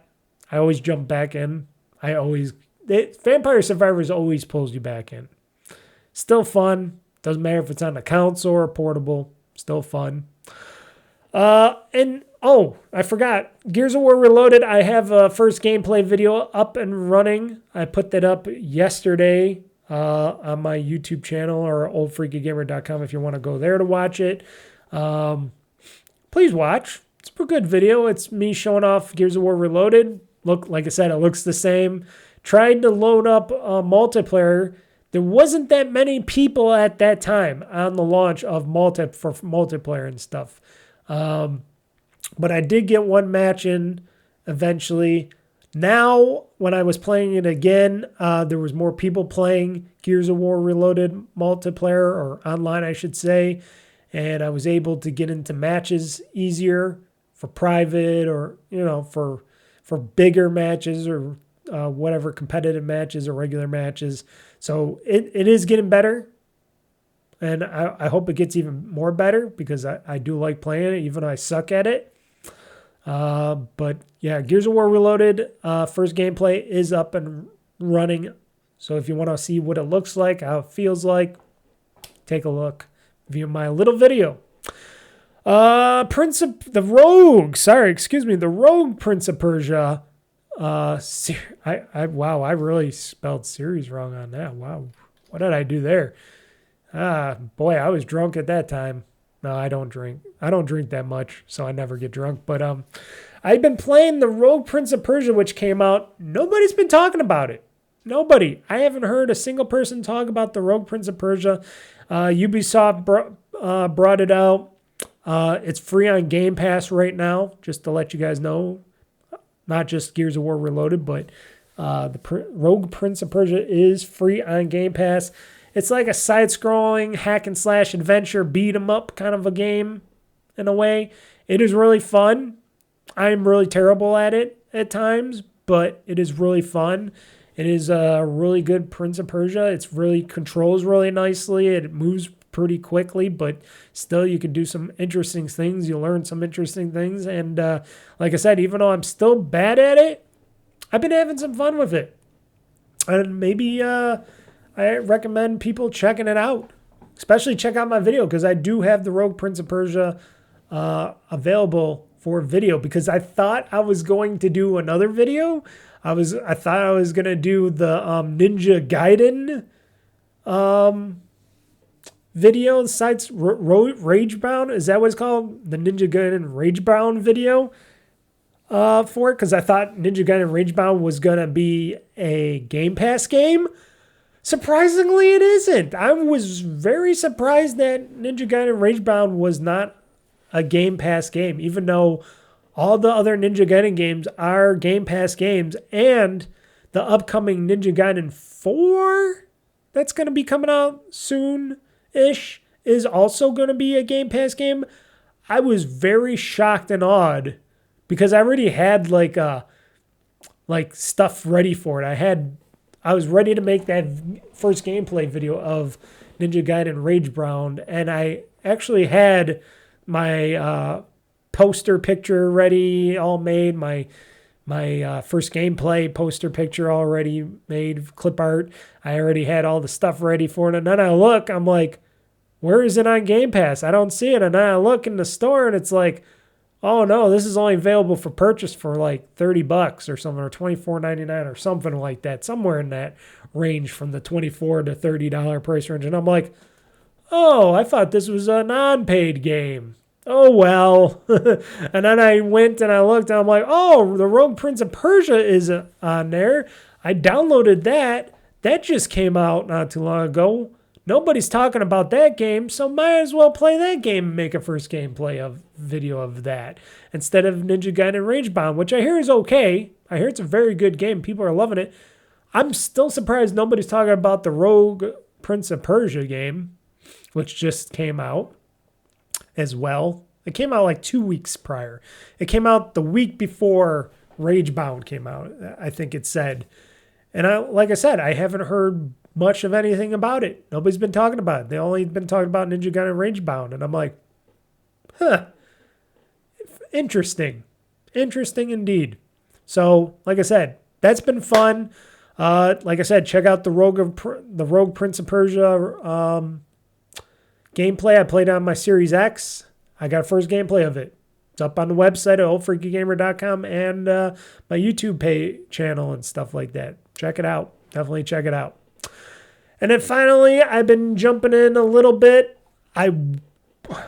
Again, this is one of those I will hopefully do today because I don't really plan on doing much. I do plan on doing a little bit of extra stuff in the bathroom today, paint-wise, but mostly likely I want to just play some games. Plus, I still got to play a game for Wednesday. I got to get a Wednesday Let's Play or something ready, which I don't know what I'm going to do yet. But Ninja Gaiden 2 Black Edition, I've been playing again.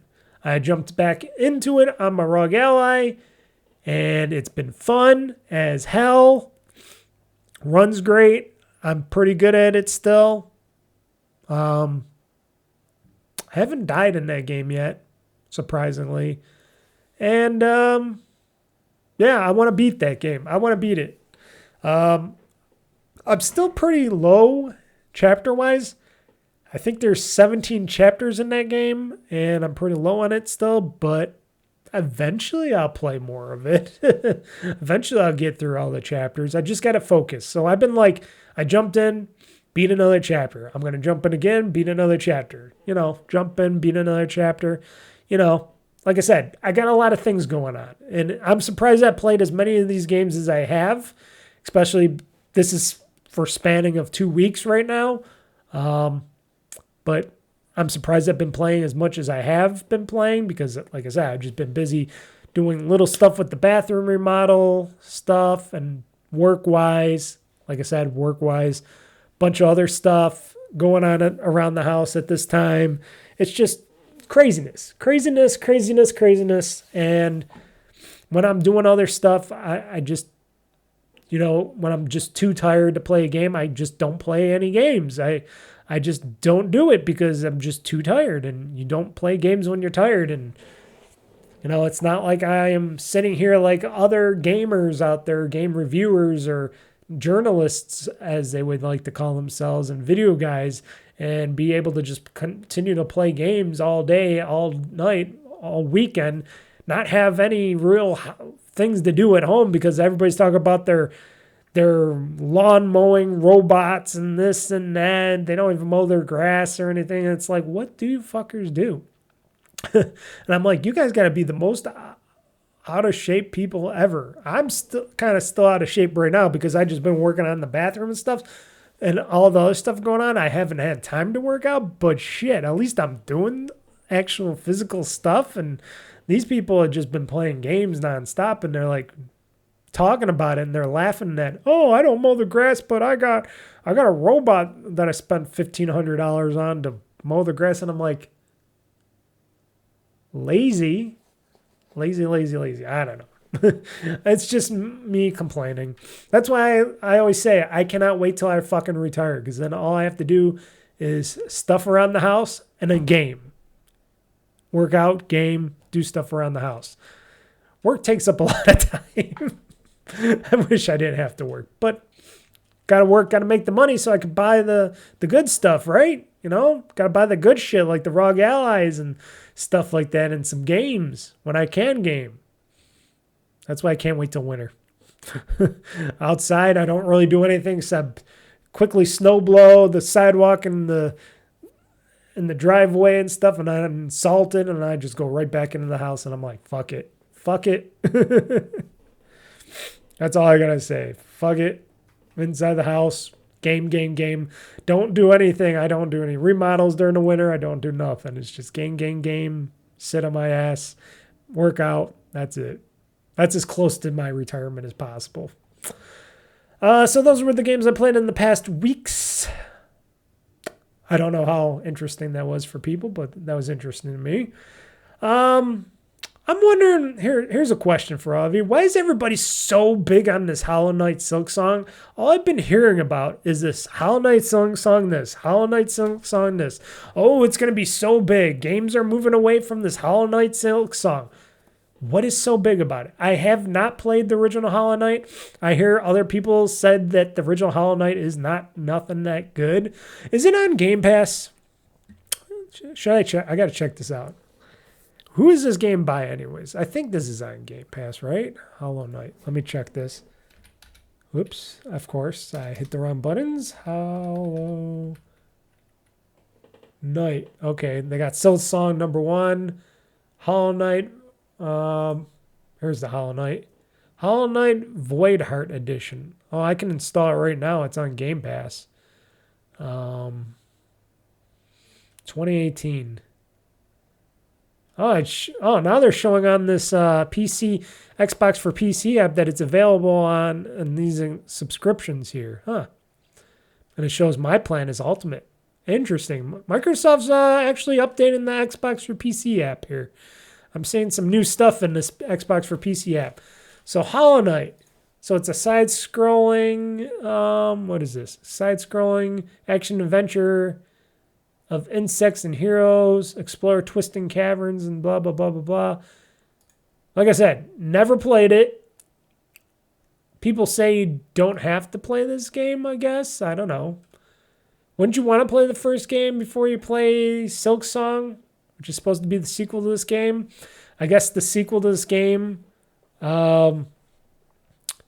took a long time to make.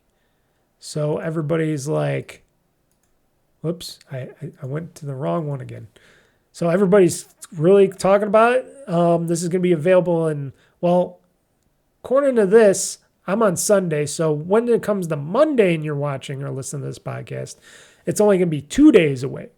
Right now it's 3 days away. So this is coming out, what, Wednesday? So because today, unless if they count today as a day, because then it'd be Monday, Tuesday. It's either coming out Tuesday or Wednesday. I'm betting it's Tuesday, so this might be today. They count today for some reason. I wouldn't count today. Today's already here. Yeah. It's supposed to come out also on Game Pass. Playable anywhere. It's supposed to be, I guess, a really big game. So it looks like it's nice hand-drawn kind of world stuff like that. I don't know. It's one of those side-scrolling games. It's just like what can we say? Like I'm trying to think of the name of those games. Oh, it's my brain. Oh, what are those games called? It's in my brain. I can visualize the game, but I just what are those games? Okay, I figured out the Ori games. That's what it reminds me of a little bit. Probably a bit different than the Ori games, I would think. in these Hollow Knights, but is really Hollow Knight Silksong supposed to be really that big?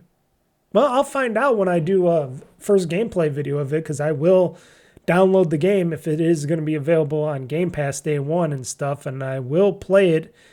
I will try it on and play it and see if I like it or not. But yeah, I don't know. Everybody's talking about Hollow Knight Silksong. I don't get it. Don't really care about it. Didn't really care about the first Hollow Knight because, as I can see, I never played it. I don't know. It's just there's more games coming out. Like you got that Outer Worlds 2 game coming up soon. You got all the... What else is coming up soon? A lot of actual bigger games coming up soon. It just makes me think, why this? Why this? I don't know. Have no clue on that. But people are talking about it.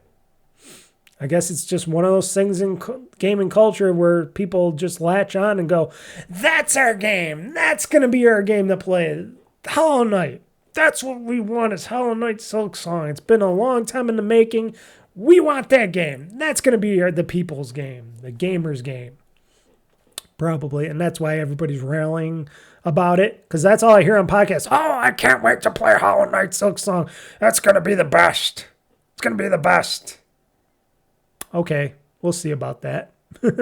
I'll be the judge of that when I play it on a first gameplay, which I will dutifully make when it comes out this Tuesday if it's the thing. That would be a good game for the Wednesday stream, or for the Wednesday. If I can't think of a game I want to play for this upcoming Let's Play, I'll just put this Hollow Knight Silksong as my first gameplay game for Wednesday if I don't have to purchase it. Which I think they said it was going to be on Game Pass day one. So, and they're promoting it as a game for Xbox ROG Ally too. It's one of those games that people are going crazy for. I already talked about how I purchased more RoboCop with RoboCop Unfinished Business. Can't wait to play that after I beat the first RoboCop game. And the only thing I got to talk about, if you want to end the show now, you could go right ahead. But if you want to hear me talk a little bit about my bathroom remodel, I'm not going to talk much about it. I'm just going to say what I didn't say before. It's taken longer than I thought it would. Actually, I did think it was going to take long because usually my home upgrade and projects and stuff take longer than they usually do than I plan because I only plan for 4 days. But I kind of figured just painting the tiles. If you're going to paint bathroom tiles, remember, you're going to need multiple coats to get those tiles really, really, really painted up because that's what I found out. Like 3 to 4 coats of tile paint was needed to paint my bathroom tiles for my shower, all my other stuff and all that. Then the paint, the tile and shower paint that I got, because I did use regular paint too, but I used that in between coats of the tile and shower paint because I wanted to get it a little bit whiter in there because I wanted really white tiles. Because before I had purplish, whatever brownish tiles that old people had in this house. I never really redid the bathroom. I kept it as is, but it was all purplish and flowery and shit in there since I had this house for over 15 years and I never did anything with the bathroom because I was thinking I was going to do more with the bathroom, so I never touched the bathroom. And then I'm like, well, why don't I do a quick remodel of the bathroom and not spend an arm and a leg on the bathroom? And I decided executively, why don't I do it a little bit cheaper and easier because I can just do this. And now that I got this waterproofing application that I could put on it, I said, why don't I just get this tile paint that people say is pretty good that you put, it has a special hardener that you add into the mixture when you start to paint it after the fact. So I painted the tiles white with my regular paint, used some tile paint, and I added 3 more layers of that tile paint, and they're really nice, bright and white, and you got to let it dry for 7 days. before it becomes perfectly hard and stuff, which I found out I was like, oh shit, I gotta wait 7 days before I can add my waterproofing paint, which I got the special waterproofing. It's used, it can be used anywhere. It's mostly used for like shingles and stuff. Like you want to paint your shingles around the house to make sure no water leaks in, but you can use it on concrete, wood, plastic, metal. This waterproofing stuff is really good. And it says you can use it in bathrooms and kitchens and stuff like that. So I said, you know what? This stuff is so good because I used it in my roof, my siding. I used it on my basement walls to help keep back the water on top of my dry lock, because I put my dry lock paint and then I put the layer of this waterproofer over it that does a significant better job of holding back water, keeping it dry, and keeping the walls looking good so I don't have to replace the dry lock for a while. That's what I did to the basement walls. So I'm like, I got to use this stuff in the bathroom because it holds the water back really well. And you try to get this stuff off, it is like virtually impossible. When it dries, this stuff is like rubber, but it's really hard. It's really good. And painting a nice thin coat over the bathroom walls and the ceiling, mind you, I did it everywhere. All the walls, all the ceiling. When I got a certain somebody in this house that likes to take super hot, steamy showers, and I was having a problem with mold buildup between like the tiles and the tub and stuff, and it's really pain in the ass to get rid of the mold and stuff, and it was wrecking the tiles and stuff. After doing this, she can take all the hot showers she wants, and the ceiling won't fall apart because I scraped off the popcorn. I had a popcorn ceiling in the bathroom. It's craziness. This is a video game in itself. On how they built this house and stuff, or how these people were living in this house before. They had a popcorn ceiling in the bathroom. Ugh. Scraped that all off, painted it, put on this waterproofer. She could take all the hottest showers in the world. It won't wreck anything. It won't let mold create anywhere. You can wipe off the walls a lot easier and tiles and stuff. I have a window in the bathroom that's in front of the tub. That's part of the tub area. That's a wooden regular window with, wood frame. Painted that again. Ripped off all the old paint and chips and stuff. Repainted that. Put on the waterproofer over that. It's going to do wonders for that bathroom. And then I ripped off all the old wallpaper. I painted that a nice blue color. I'm redoing my countertops and stuff in there. That's what I'm doing now. I'm repainting that to make it look like a marble countertop. You can get a marble countertop paint. I used it in the kitchen. It works wonderfully. If you do it right and you add a lot of the coats of the clear coating over it, the protection coat, you add enough coats of that, you'll make sure that lasts a very long time. Very, very long time. And I had that on the kitchen one for over 5 years now, and it's still holding strong. So putting it in the bathroom where you got less traction stuff dragging against the countertops there, that's going to be even better. So I'm doing that now, and now I'm going to put in a new flooring and new moldings on the bottom of the floors, and then I'm done. Then the bathroom is done. And I just rip off the tape really nicely and easily on everything, because you got to be careful with tape. If you use the painter's tape, you got to be careful. You got to cut alongside of it, because you could rip off the paint too, because if that paint sticks to it and it makes a nice layer, I got to get my X-Acto cutter and cut all that off nicely. But it's coming out really good. That bathroom looks like 1,000% brand new. A lot newer than it used to be. But it'll be almost done. But like I said, now I'm doing the countertops. I had to order new shower curtain holding brackets because the old ones were getting too rusty and old, and they weren't sticking out correctly and stuff. So I had to get new ones of those, which was about time anyways. I got some nice black ones. But yeah, after that's all said and done, that's going to be like a brand new bathroom, and I'll be done with the bathroom remodel, and then it's more time on my hands. I still got one more project I might want to do before fall and winter starts, but I'll have to see on how the weather is in the future. And this project that I'm talking about is my concreting project in the front for a walkway and stuff. That I can guarantee won't take that long. The longest it'll take is for me to bust out the concrete and put in the wood stakes around it. Otherwise, I'll do a dry pour of all that stuff, and that shouldn't be too long. But I don't know if I'm going to do it this year or not. I wanted to. I was really rooting for it, but then I decided with all the hot days and stuff and everything else going on, I'm like, might have to hold it back one more year, boy. Especially because I want to get my trailer hitch. I want to get my trailer for my trailer hitch next year. And if I get a nice little trailer, then I can put all my supplies in there and I can just bring them to my house instead of having to put them in the back seat of my vehicle. Now that I got a trailer hitch in my vehicle. So yeah, maybe I'll hold off on that project for one more year and then I'll do the cement work and stuff next year. It's not a big deal because I did a lot of other projects. I did a tree chopping, chopped off part of the tree, got some big branches off, did a lot of stuff around my house. Hence why I didn't have much time for as much gaming and stuff. But the bathroom remodel project, almost done. It's going to be beautiful. Maybe I'll have a picture or something soonish.